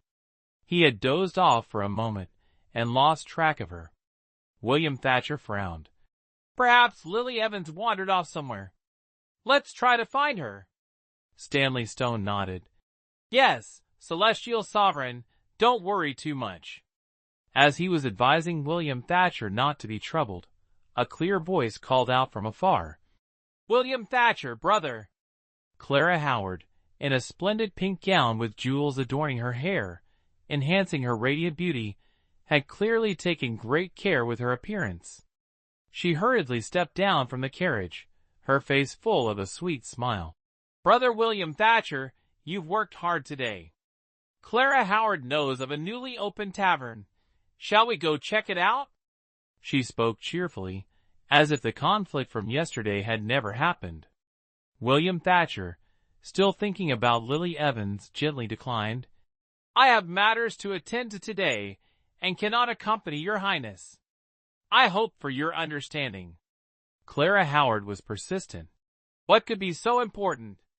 Since returning from the Shadowlands, Brother William Thatcher hasn't spent time with Clara Howard. William Thatcher's expression remained calm, his voice polite and humble. "I beg your highness's pardon." Seeing his repeated refusals, Clara Howard's expression finally changed. "Are you still upset with me about yesterday, Brother William Thatcher?" "I wouldn't dare." "You are still upset." Clara Howard stomped her foot. "That annoying girl is gone today, so why won't you look at me? What does she have that I don't?" The young lady's words, though somewhat forceful, inadvertently revealed her jealousy and dissatisfaction with Lily Evans. William Thatcher's expression shifted slightly. Your Highness.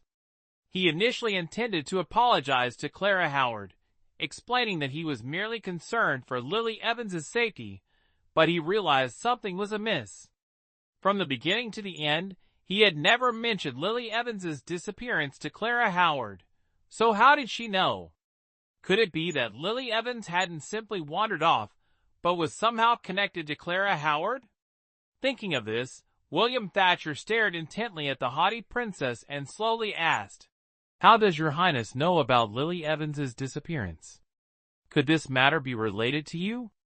As he grew serious, he looked incredibly intimidating, his delicate features like sculpted ice and snow, and his usually gentle words became as sharp as a blade. Clara Howard looked into his eyes, feeling guilty as she took a step back, yet she stubbornly said, William Thatcher, brother, what are you talking about? I don't understand. She was still too young to have learned how to lie without showing it. As she spoke, she couldn't help but turn her face away, as if afraid someone might see something on her face. But this action only made her guilt more apparent. In William Thatcher's heart, he had nearly reached a conclusion, his rounded fingernails digging deep into his palm. What has your Highness done to her? He finally spoke. I didn't. Clara Howard dared not admit she had someone sell Lily Evans to a brothel, for if she did, William Thatcher would surely be furious. Your Highness. William Thatcher's brow furrowed even deeper, and his tone became more severe. The wind blew fiercely, signaling an impending storm.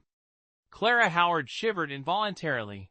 Under such pressure, the young girl had no strength to resist, muttering, Mirrorflower Inn. I had someone take her to Mirrorflower Inn. Mirrorflower Inn. The renowned young swordsmith did not know what this name represented, only instructing Stanley Stone to drive the carriage.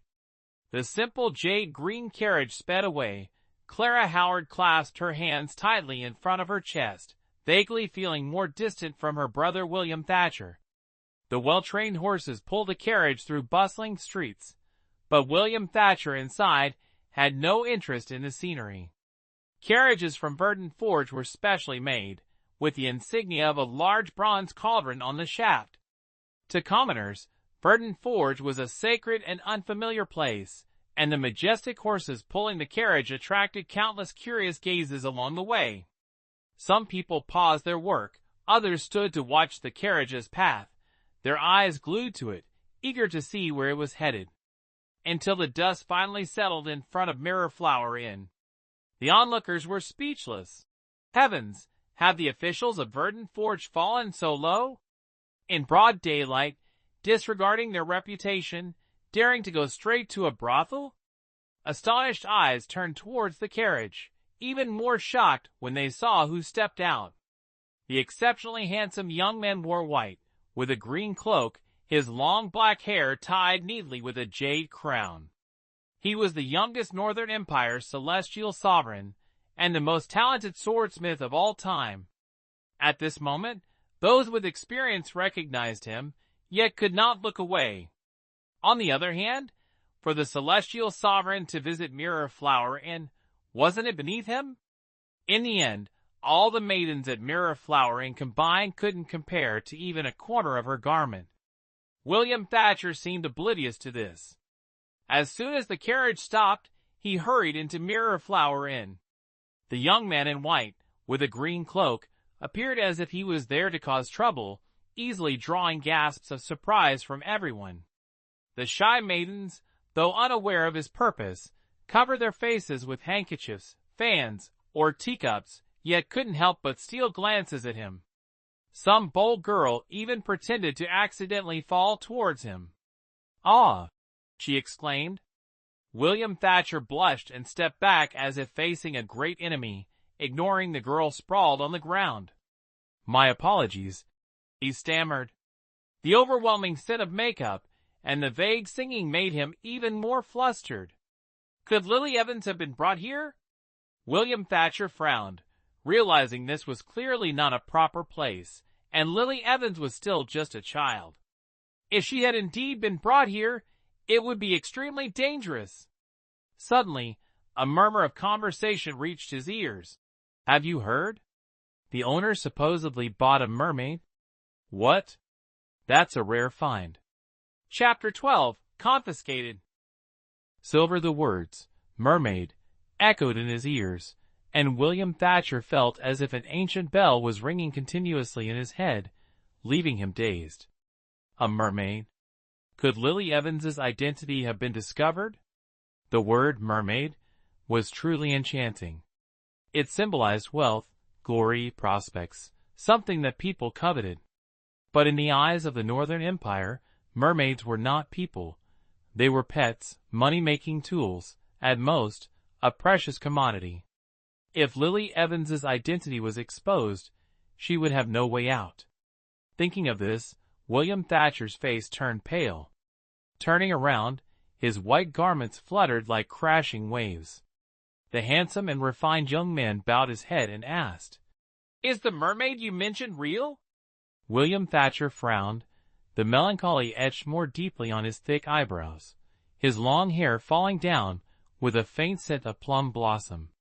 Like a deity descended to earth, the immortal inquired. The girl at Mirror Flower and blushed, her eyes fixed on him, unwilling to look away, muttering, "What, mermaid? I heard it's real. The owner is having seawater brought in to verify, currently in the backyard." William Thatcher noted. "Thank you." A single glance left the girl dazed on the spot. William Thatcher followed the corridor towards the backyard, and as he approached, he heard the crack of a whip. "Haven't seen the coffin, haven't shed tears, cry for me." The whip cracked, followed by an angry shout. "MMM! MMM! MMM! MMM!" The person seemed to be gagged but struggled desperately. "Still not a single tear, cry now. Let me see if you're a mermaid." The plump innkeeper rolled up her sleeves, hands on hips, whipping until she was out of breath. "Madam, maybe stop. The tide will rise soon. How about we take a few scales to sell first?"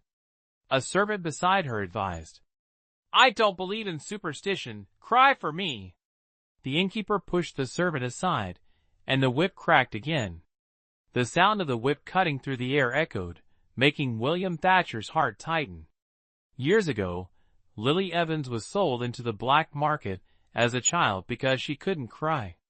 Without a weapon, William Thatcher immediately gathered his energy to form a sword, slashing through the air. The energy solidified into a real sword, and the large door burst open. Boom! "Stop!" William Thatcher rushed in, intending to save Lily Evans from the brutal beating, but was stunned upon seeing the bound person.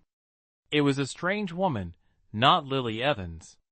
The innkeeper and the servant were also dumbfounded. Who are you?"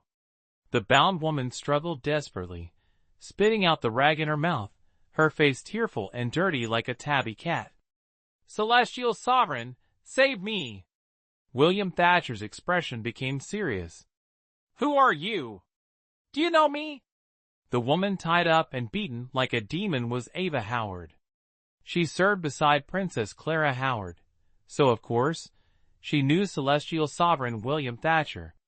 She struggled to kneel on the ground, her clothes in tatters, her body covered in wounds causing her to curl up in pain. "Celestial Sovereign, please save me. I am Ava Howard, the attendant of Princess Clara Howard." "Ava Howard?" William Thatcher questioned. "How did you end up here?" I... Ava Howard stammered. "I was sold here."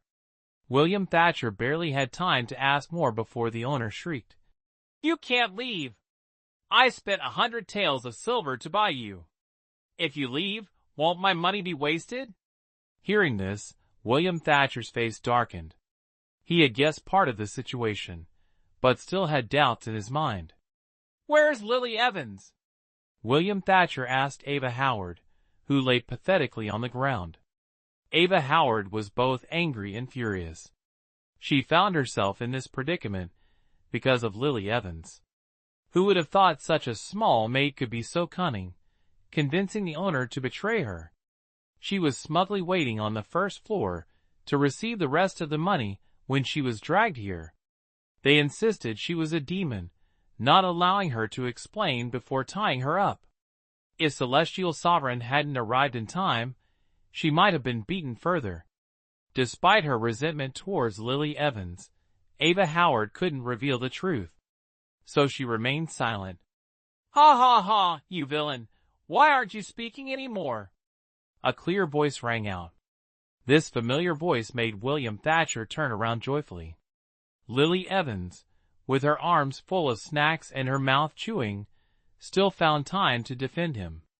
Seeing her safe, William Thatcher sighed in relief. "What's going on?" Lily Evans, finally having William Thatcher's support, became more spirited. She pointed at Ava Howard sitting on the ground. "Master, it's her! She wanted to sell me." Lily Evans pouted. "She said she wanted to take me to the market, but ended up bringing me to Mirror Flower Inn and sold me to the owner." She was indignant. "If I hadn't been quick-witted and reacted in time, I would have been deceived by this." Wicked woman. Really? William Thatcher didn't ask further about how Lily Evans had pushed Ava Howard into trouble, only looking at Ava Howard with cold eyes. Ava Howard instinctively shrank back, avoiding William Thatcher's gaze. "Where's the money?" William Thatcher suddenly extended his hand to Lily Evans. "What money?" Lily Evans, in the middle of snacking, paused and turned away, feigning ignorance. "Of course, the money from selling yourself." William Thatcher raised an eyebrow, gently moving his fingers. Lily Evans clutched the cloth bag tightly at her side, looking dejected. "Master, I've been through so much turmoil today. Let this silver be compensation for my emotional distress." Ahem. William Thatcher cleared his throat, unceremoniously snatching the small cloth bag Lily was holding and tossing it to the innkeeper. The innkeeper caught it quickly, looking conflicted. "But sir, that's a mermaid." She had thought she struck it rich. William Thatcher casually pointed to Ava Howard beside him. "Mermaids cry pearls. Does she look like a mermaid to you?"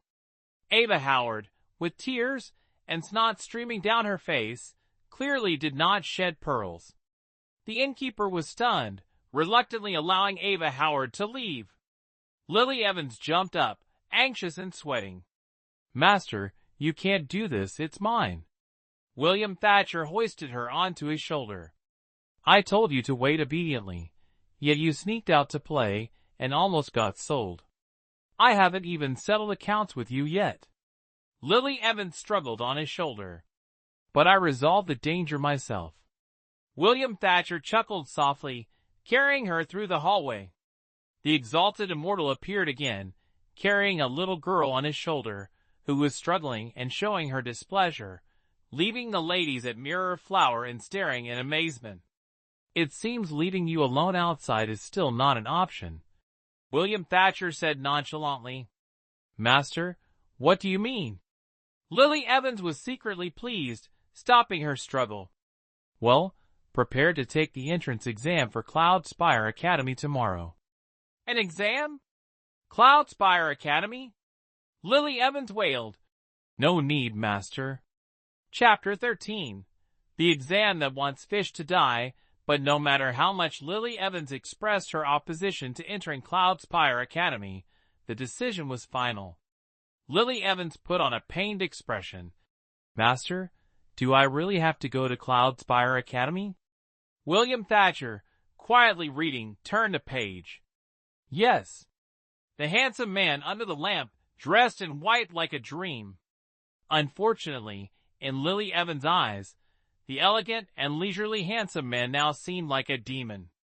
"What a joke, entering Cloud Spire Academy. When will Master realize I'm not cut out for academics?" "Master." Lily Evans dragged out her voice, intending to whine, but fell silent under William Thatcher's gaze. William Thatcher closed the book and glanced at her coldly. "Moreover, you must pass the entrance exam for Cloud Spire Academy on your own. Here are the study materials. Prepare well." Looking at the stack of books piled halfway up her height on the table, Lily Evans felt despondent and quietly asked, "Master, what if I don't pass the exam?" After all, she was a disciple of the celestial sovereign. If she failed, surely her master would give her a backdoor entry, right? Just thinking about the exams made her nervous. William Thatcher frowned. "If you truly don't pass, I'll speak to the academy to allow you to attend as an auditor." Lily Evans sighed with relief, only to hear William Thatcher continue. "After all, the academy could use more people to clean the latrines." Lily Evans, being the second disciple of the celestial sovereign and ending up cleaning latrines, would be more than just embarrassing. "But master," Lily Evans protested, "why doesn't senior sister have to join Cloudspire Academy, but I have to take the exam?" William Thatcher didn't seem like someone who played favorites. "Well, Autumn Bell has a strong and steadfast character, like an unyielding rock. The academy focuses on research and exploration, which doesn't suit her nature," William Thatcher explained thoughtfully. Lily Evans, it seemed she understood that her master was implying that her senior sister was too stubborn and not suited for Cloudspire Academy. But was she really any better at thinking things through?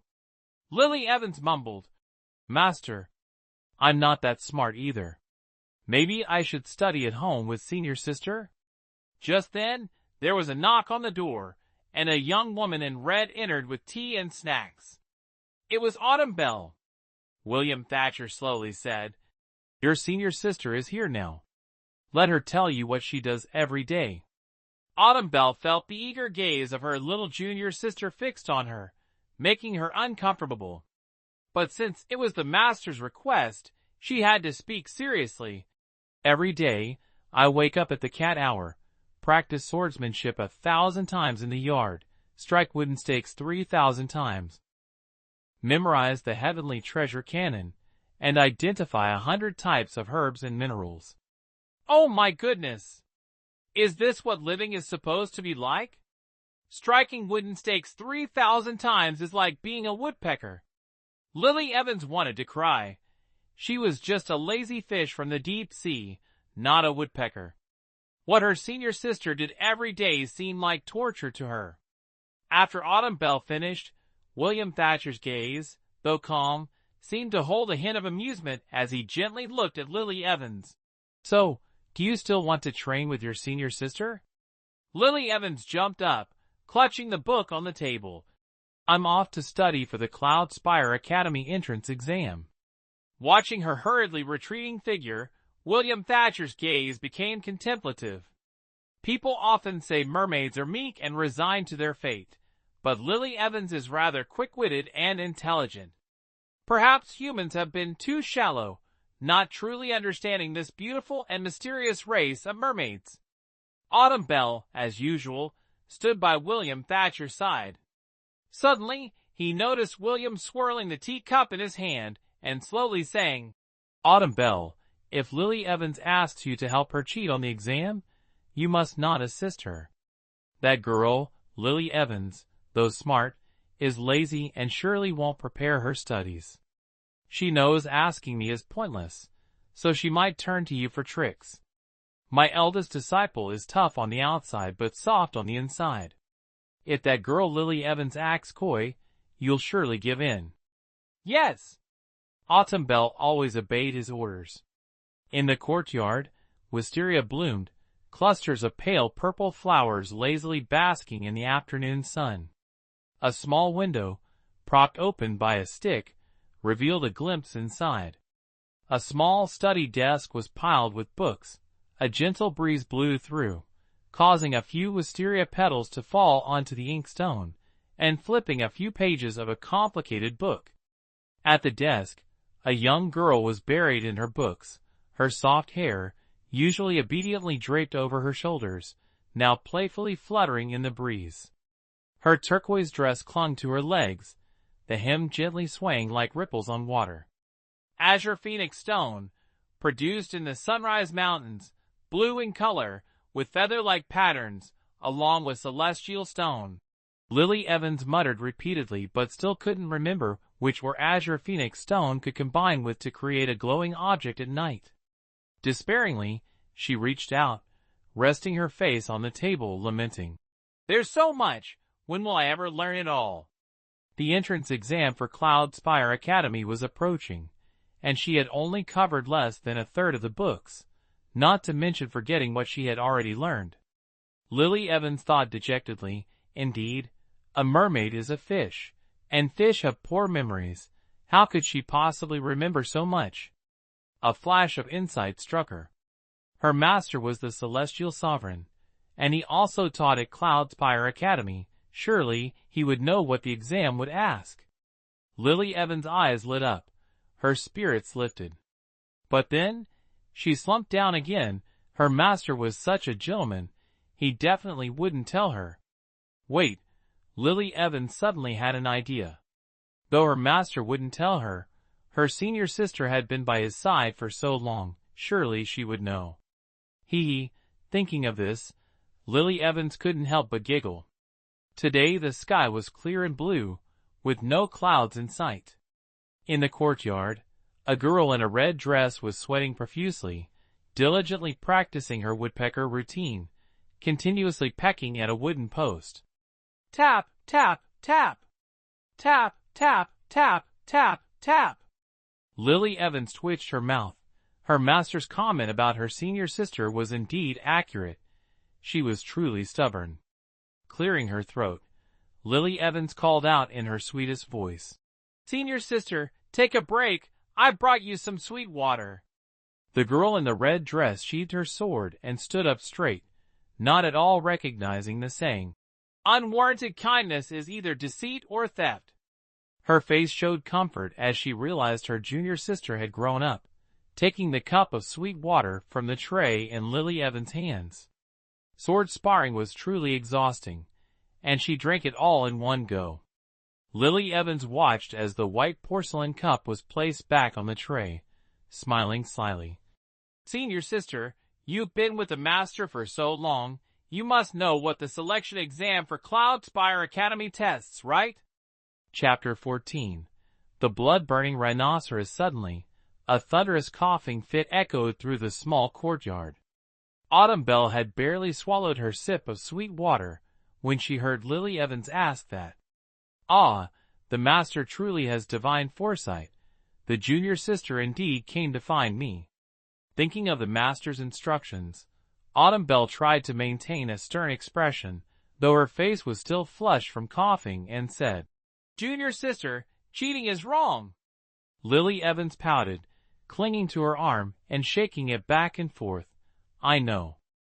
It's not good, but I'm really stupid. I can't memorize it no matter how much I study. Tell me, please." "Oh dear, is the junior sister acting coy with me?"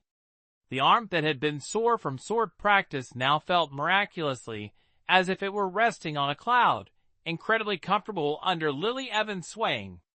But Autumn Belle couldn't go against the master's orders, her expression growing more awkward. "No, I can't tell you, senior sister." Lily Evans' voice grew softer. "Didn't the master say that when you eat someone's food, your heart should soften? Why doesn't the senior sister budge even after drinking my sweet water?" Autumn Belle struggled to resist the urge to agree, turning her face away. "No, the master has instructed. I can't help you cheat. Besides, don't bother looking for the master. He's gone into seclusion." With that, she reluctantly pulled her hand from Lily Evans' embrace and turned to continue reading her book. "Lily Evans, really, master? You've blocked all my escape routes. I truly can't memorize all those books." As if dark clouds loomed overhead, Lily Evans lowered her head in frustration. But from Autumn Belle's words, she gleaned a piece of information. The master had gone into seclusion. William Thatcher usually went into seclusion for two reasons, either to break through his martial arts cultivation or to focus on forging divine weapons. Recently, he hadn't shown any signs of a breakthrough, so it surely wasn't for martial training, which likely meant it was the second reason. If it's the second case, then William Thatcher must currently be in seclusion at Spirit Reach Tower. Lily Evans rolled her eyes and flashed a mischievous smile. If the master won't tell me, then I'll sneak to Spirit Reach Tower to see for myself. If the master set the challenge, there must be some clue left behind. But to do this, I definitely can't be bold and upfront about it, or the master will catch on. Lily Evans decided to wait until nightfall. Night descended. The night wind howled, and the darkness was as black as ink, with tall, lush pine trees casting strange shadows on the white stone pavement. Verdant Forge, already sparsely populated during the day, was even more deserted at night, with silence all around. Lily Evans tiptoed quietly towards Spirit Reach Tower. Spirit Reach Tower was built on a high location, with ancient architecture. At that moment, countless stars twinkled in the sky, enveloping the tower's roof, making it appear even more majestic under the faint starlight.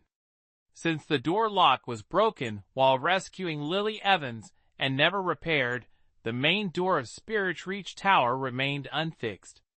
Lily Evans pushed the door ajar, squeezed inside, and was so astonished by the sight before her that she was left speechless. The most striking feature of Spirit Reach Tower is the half-life spring, which occupies half the space. At this moment, flames flicker across the pool's bottom, resembling a blazing red lotus pond. The black stones at the pool's base crack open, spewing streams of molten lava that shoot out countless sparks. Dozens of mysterious iron chains rise from all sides of the half-life spring, crossing the sea of fire to tightly bind the white jade pillar in the center.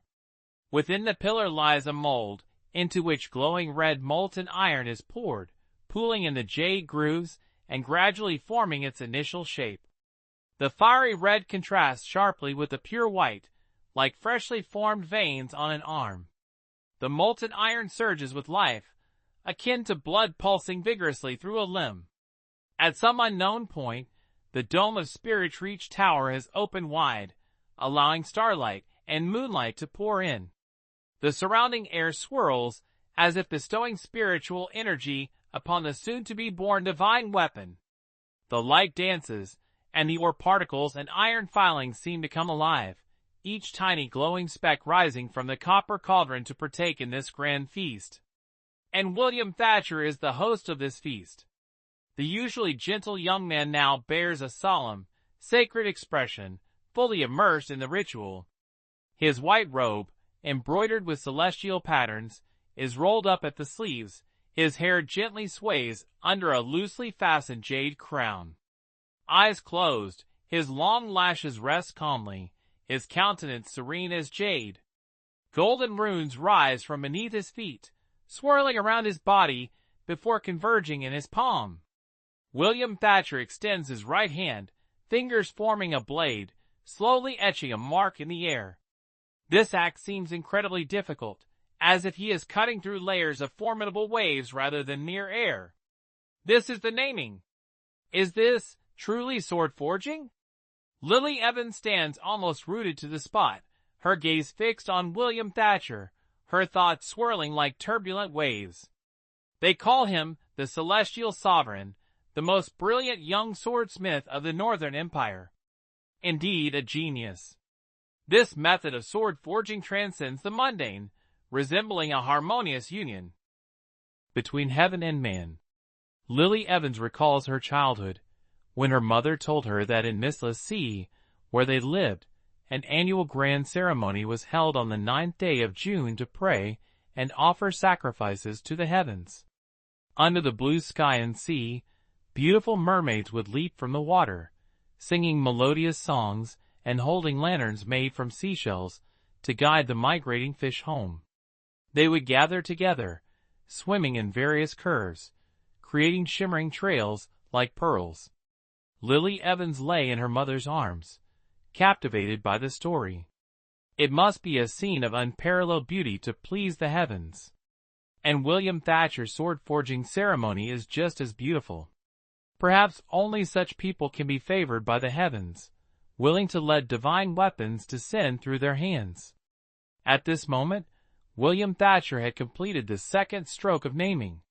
He seemed unaware of anyone approaching, remaining focused on his ritual. Lily Evans pinched her thigh hard, reminding herself not to be mesmerized by his beauty.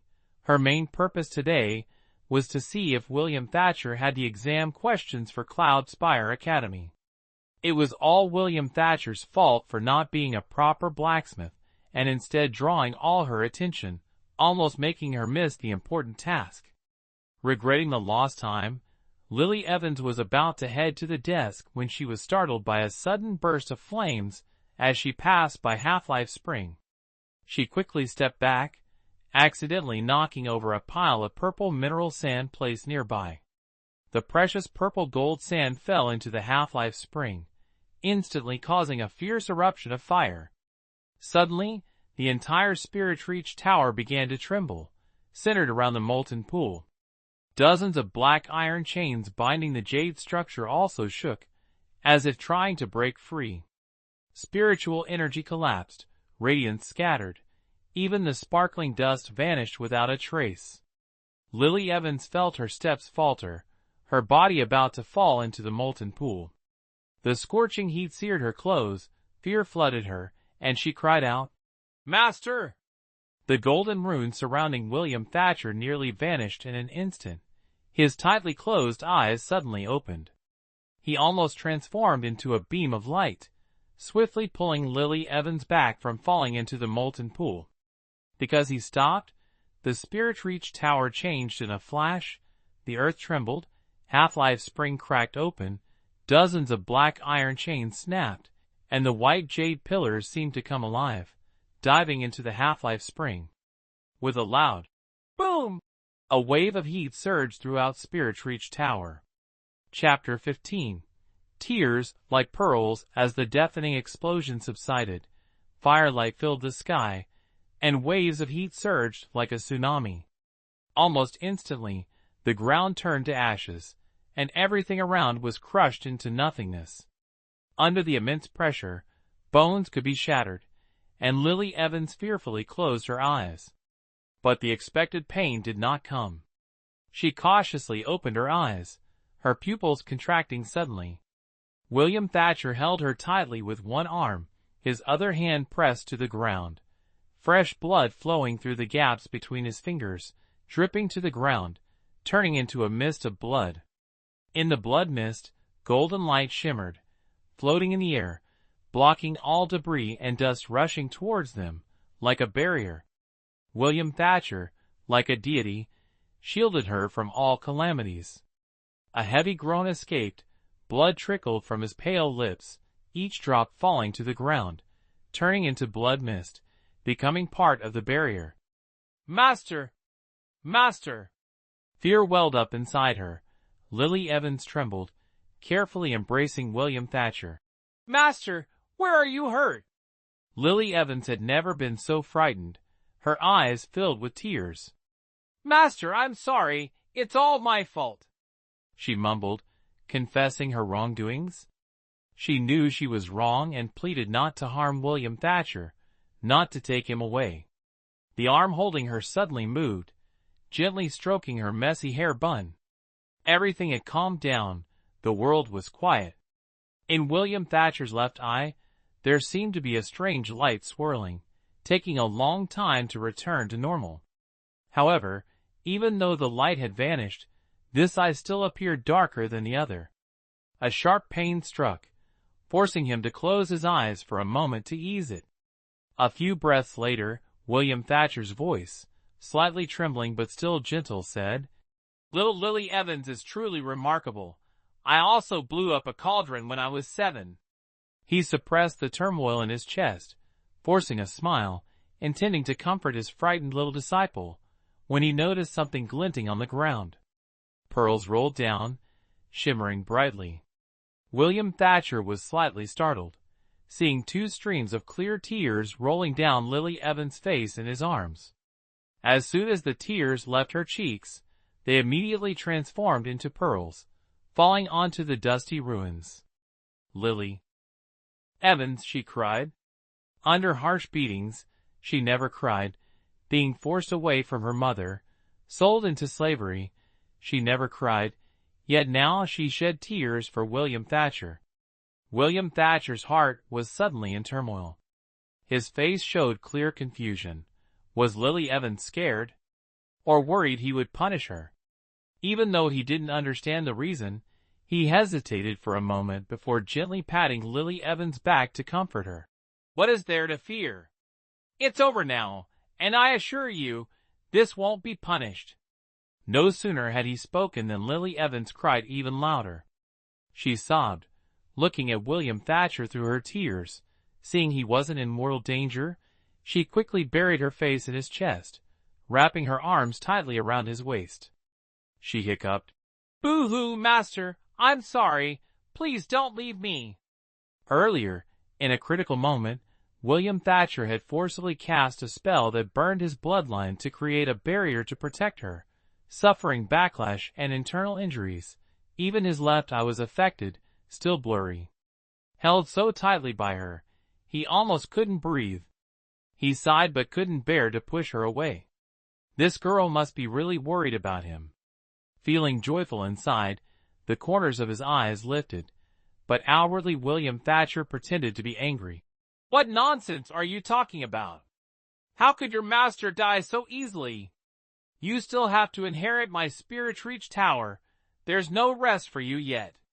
"I don't want Spirit-Reach Tower, I want you, master." Lily Evans wiped her tears and snot on William Thatcher's white robe and looked up, saying, all right, I want a master." William Thatcher reluctantly agreed, not minding that Lily Evans had dirtied his clothes. Instead, he gently wiped her tears away. "Little mermaid, while others cry golden tears, you cry pearls. Later, I'll have to pick them up carefully. Maybe they'll fetch some rare minerals," he teased. Since the incident at Mirror Flower Inn, Lily Evans had realized the value of money. Hearing this, she hastily covered the pearls scattered on the ground with her hands. "These are Lily Evans. They're from Lily Evans' tears."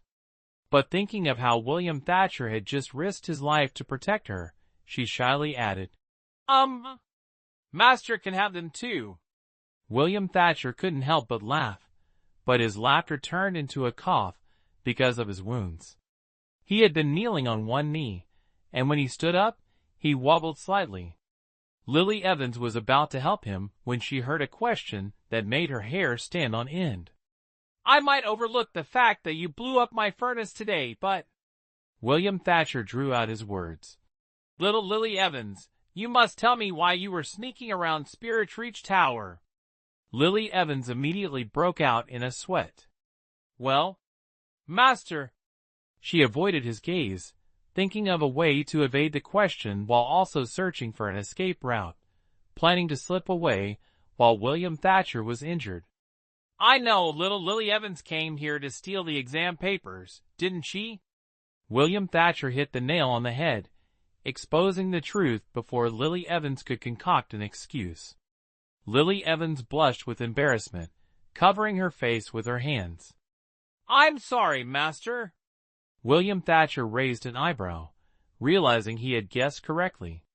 The authority of a master suddenly emerged as he stood there with arms crossed. "If you know you're wrong, why aren't you back to studying? The entrance exam for Cloudspire Academy is approaching."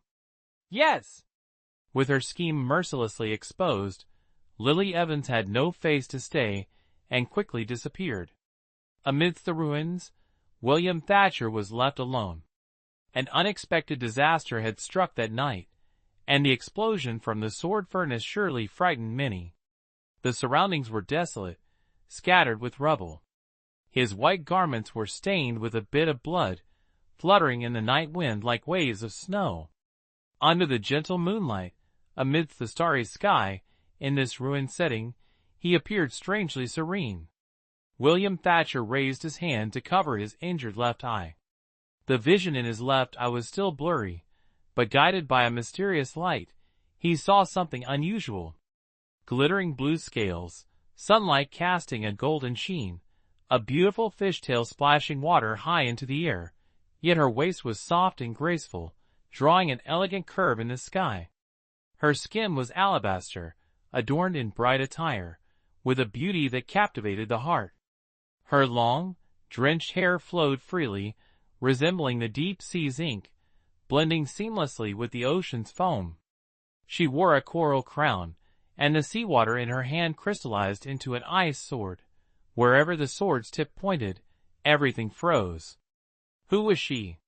William Thatcher suddenly let his hand drop, smiling serenely. She appeared in a vision, a free mermaid, the queen of the sea, perhaps also a different glimmer of the future.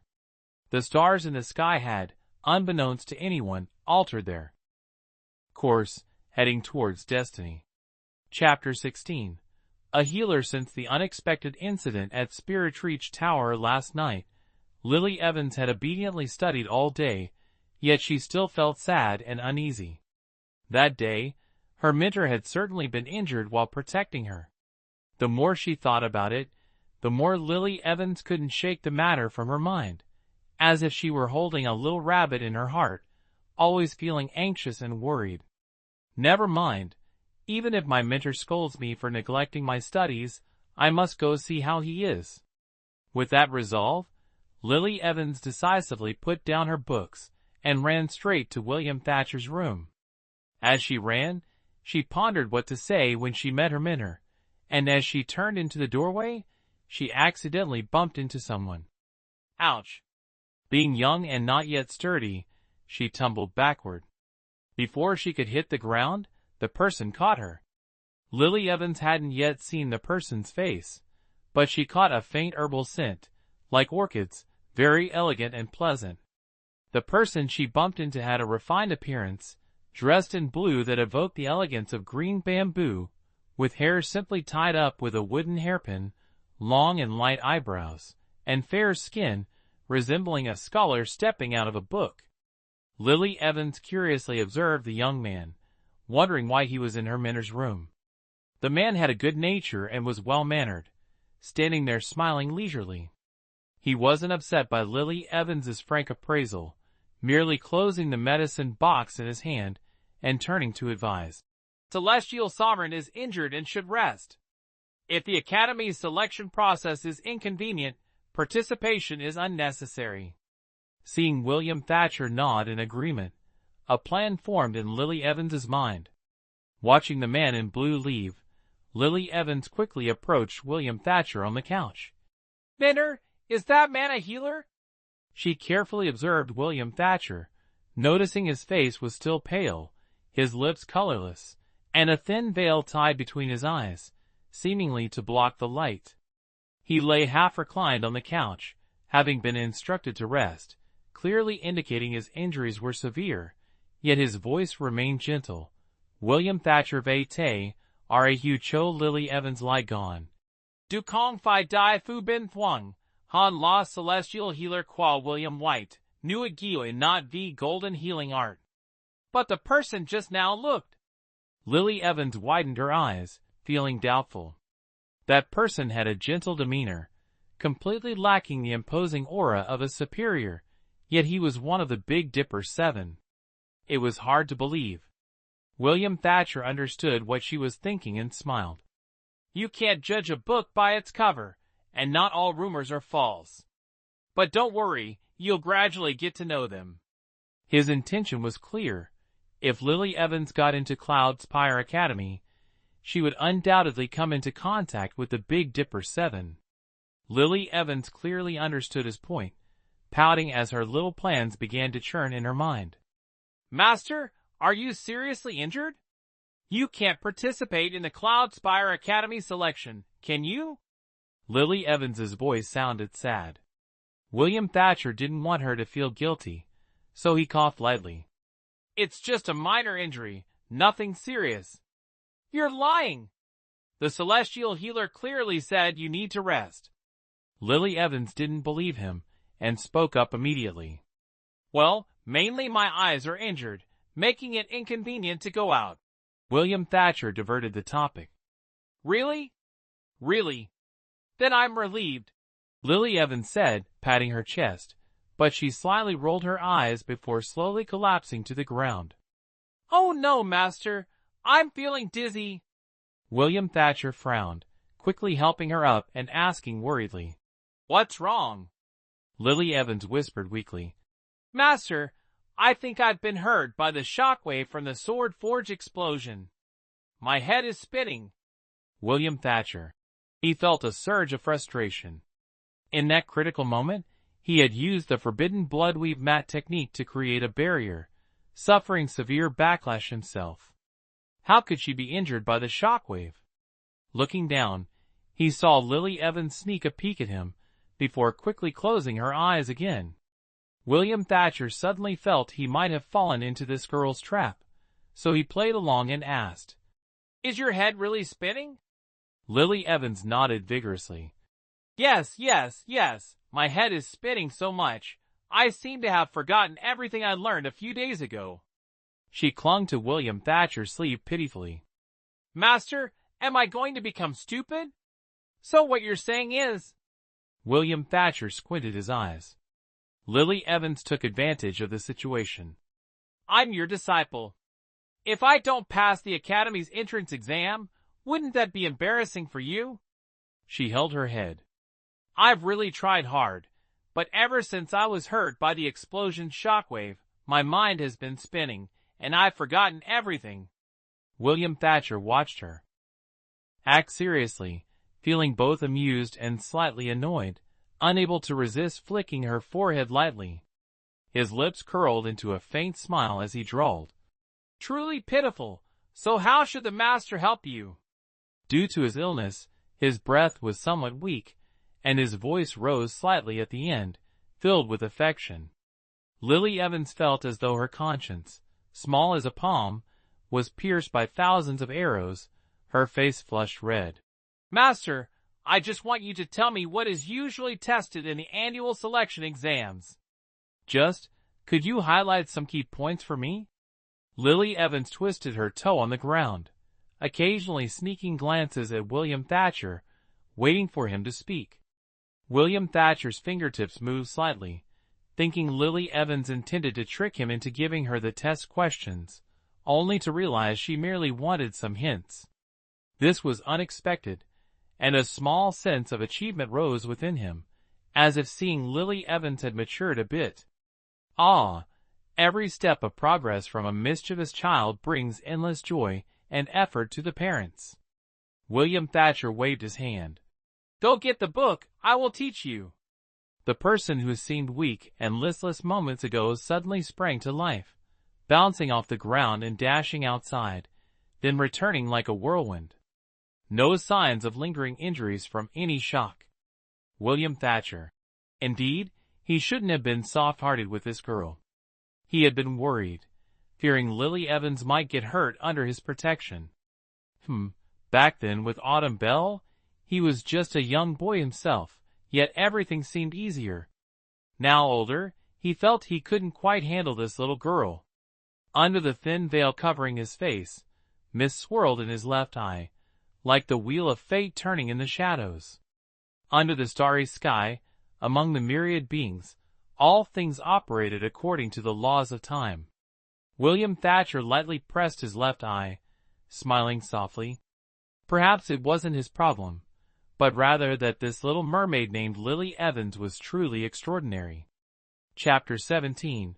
Meeting in a narrow alley previously, when Lily Evans and William Thatcher visited Cloud Spire Academy, their carriage always stopped in the nearby woods, never actually setting foot in the academy, so she had yet to see its legendary appearance.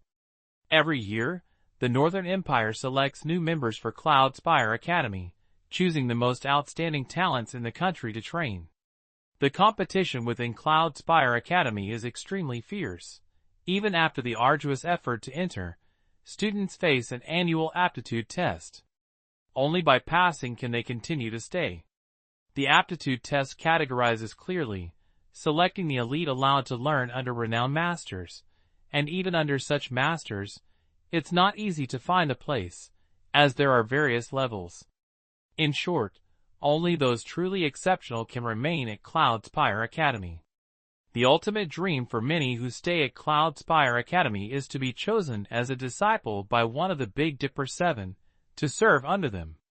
Lily Evans was still somewhat unclear, not realizing she had actually achieved a goal that many people dream of. The architecture before her exuded an extraordinary aura, built from an unknown white stone, its reflection cast upon the clear blue lake, sketching the shape of palace towers. From afar, it looked like the moon palace hidden in the clouds, visible but untouchable. The winding corridors, with varying heights, connected together, with large and small halls gathering on the water to form the shape of the Big Dipper. Beneath the entrance gate was a blooming lotus carved from white jade, its petals layered softly lifelike. Passing this lotus, the selection test was held at Harperch Hall, located directly opposite the main entrance of the academy. Lily Evans! Seeing the junior sister with a frown stepping onto the lotus, Autumn Bell wanted to offer encouragement, but didn't know what to say, only managing a face more sorrowful than hers. Seeing her senior sister more anxious than herself, Lily Evans burst into laughter, dimple showing. The girl in light blue waved her hand. Senior sister, I'll do my best. Although she hadn't finished reading all the books, she tried to remember everything she had read. She planned to do her best, and leave the rest to fate. If she didn't succeed, she'd just have to endure the embarrassment of cleaning toilets while listening in. With Autumn Bell's watchful eyes, Lily Evans lifted her head and walked confidently towards Harperch Hall. As she approached the door, she encountered a familiar figure, Princess Clara Howard. Today, the princess was not as lavishly dressed as usual, instead opting for a more simple attire. It seemed she was also there to take the test. Before Lily Evans could utter, "What a small world," the haughty princess snorted as a greeting. Taking advantage of her slightly taller stature, the princess shoved Lily Evans aside and entered first. Lily Evans. What's with this girl? Does she always have to be so rude? The door is wide enough for two people, isn't it? She smirked slightly, not wanting to get entangled in such trivial matters, and then stepped into the hall. Lily Evans arrived neither too early nor too late, but was startled by the scene before her. Over 10 tables were set up in Harperch Hall, apparently for the examination, but the crowd was much larger than the number of tables, forming a dense mass. Even more strangely, no one was sitting at these tables. Lily Evans scratched her head, unceremoniously found a spot, and sat down. In an instant, all eyes turned towards her. No matter how thick-skinned Lily Evans was, she felt something was amiss. Just as she was about to stand up, a scholarly young man quietly approached. The young man wore simple clothes, looking neat and somewhat foolish, with a hint of melancholy between his eyebrows. As soon as he opened his mouth, he stammered, Miss Tita's seat, you can't just sit here. It's reserved for the examiners." Though his sentence was broken into several parts, Lily Evans understood his meaning. These seats were not for the participants like them, but for the examiners from the academy. "I'll get up right away." She quickly stood up, looking very grateful to the awkward young man. Being new to this place, she didn't understand the rules, and naturally found herself in an embarrassing situation. While many around her pointed and whispered, only he came to inform her, despite his stutter. The awkward young man smiled sheepishly. "Actually, when I first came here, I didn't know the rules either. After participating many times, you get used to it." Lily Evans pulled him aside. "Oh, so how many times have you participated?" His face turned crimson. "As 7 times. Did that mean he had diligently participated in the Academy's exams for 7 years? Lily Evans looked at him in surprise, realizing he was not only as old-fashioned as senior sister Autumn Bell, but also as stubborn. Seeing her surprise, a well-dressed young man nearby smirked and said, "Ha ha, are you surprised? The Northern Empire is full of people like that. Some even take the exams for over a decade." The well-dressed young man had an exquisite, carefree appearance, resembling a wealthy nobleman's son. He stretched. Cloudspire Academy isn't easy to enter. For many, Harpurge Hall, used for this exam, is the only place they can set foot in Cloudspire Academy, so even just to catch a glimpse, many come. Lily Evans didn't understand the Northern Empire's obsession with Cloudspire Academy, naively thinking they came to sightsee, nodding in agreement. Cloudspire Academy is indeed beautiful, worth visiting. The well-dressed young man rolled his eyes, looking exasperated. How can you come just to sightsee?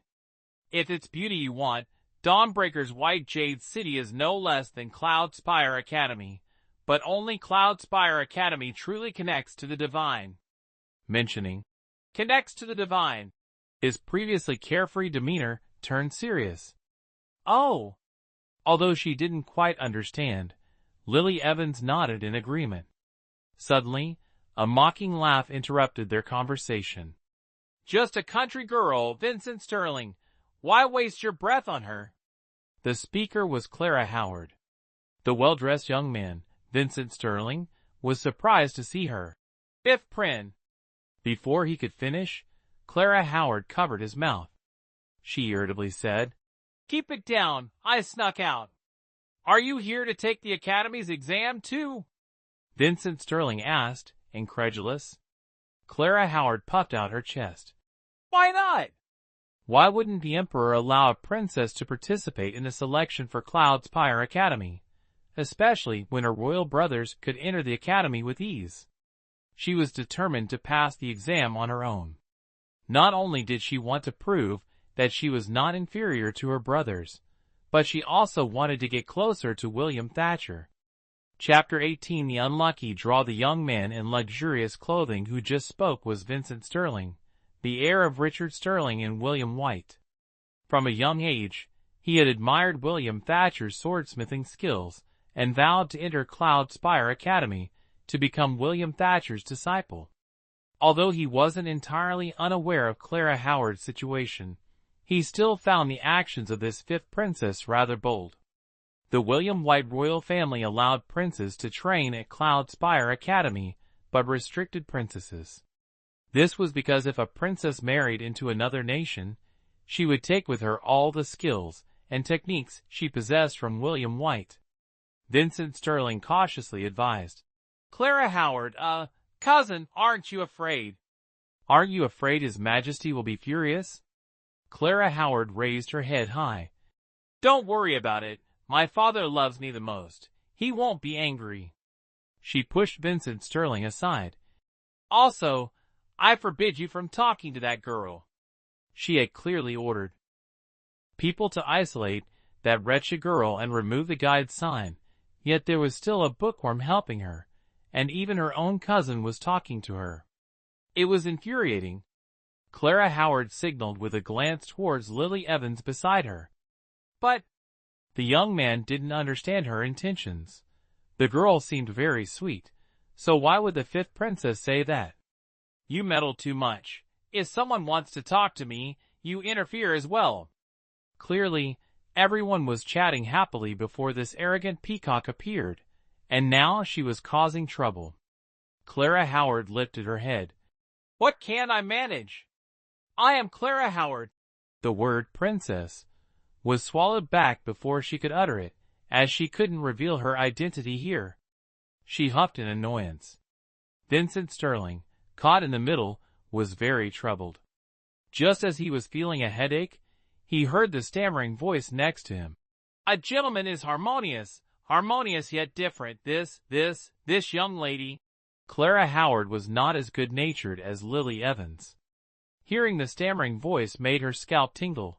How could she have the patience to listen to him finish? She turned around and walked away. You stuttering fool, don't talk to me. The stammerer lowered his eyes in dismay, looking dejected. Vincent Sterling awkwardly rubbed his nose. Well, my cousin has a bit of a temper. Please don't take it to heart.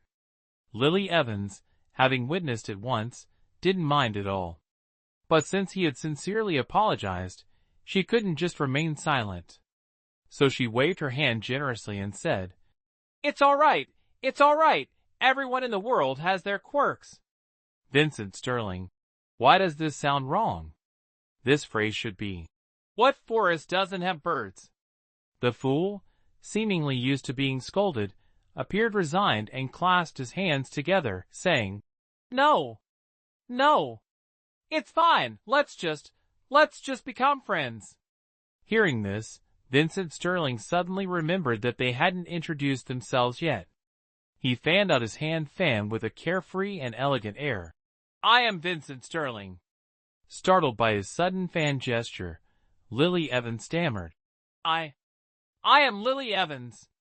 The fool, still in the same posture, stuttered, "Norris, Ian Norris." Vincent Sterling patted both on the shoulder, shaking his head. "So we're friends now." Lily Evans was unexpectedly delighted to hear this. "So we're friends now?" She felt a sense of novelty. "That's great. I have friends now too." Having lived for so many years, over a decade, this was the first time someone wanted to be friends with her. The little mermaid's beauty had yet to fully reveal the enchanting allure of her kind, with her small face showing only a pair of dimples and eyes as clear as the deep sea. Before this beauty could captivate the two young men, they quickly became sworn brothers. As time passed, more people gathered in Hartperch Hall, and the time for the test drew near. Suddenly, a deep bell tolled, silencing the chatter in the hall. At this moment, some people anxiously clutched their clothing, murmuring prayers to the gods.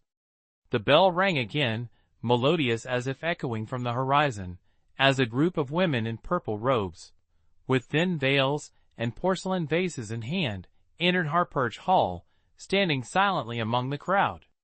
Lily Evans stared blankly at the porcelain vase before her until Vincent Sterling nudged her elbow. "What are you standing there for? Go draw a lot." "Draw a lot?" Lily Evans tilted her head, mimicking Vincent Sterling, and drew a bamboo stick from the vase. The bamboo stick was smoothly carved, with a line of small text on it. Before Lily Evans could read it clearly, Vincent Sterling said, "Let me see what you got." He leaned in, then suddenly widened his eyes. "Scripture studies, rhetoric, and strategy." "Oh my goodness, how unlucky can you be to draw such tough topics?" Lily Evans, hearing this, became worried. "Is it very difficult?" Vincent Sterling looked serious. "Very difficult, extremely difficult. Except for scripture studies, which is somewhat manageable, rhetoric and strategy are the hardest subjects ever. I heard that rhetoric and strategy are set by the celestial sovereign himself each year. Someone as talented as him would naturally set extraordinary questions." Vincent Sterling patted Lily Evans' shoulder, showing sympathy.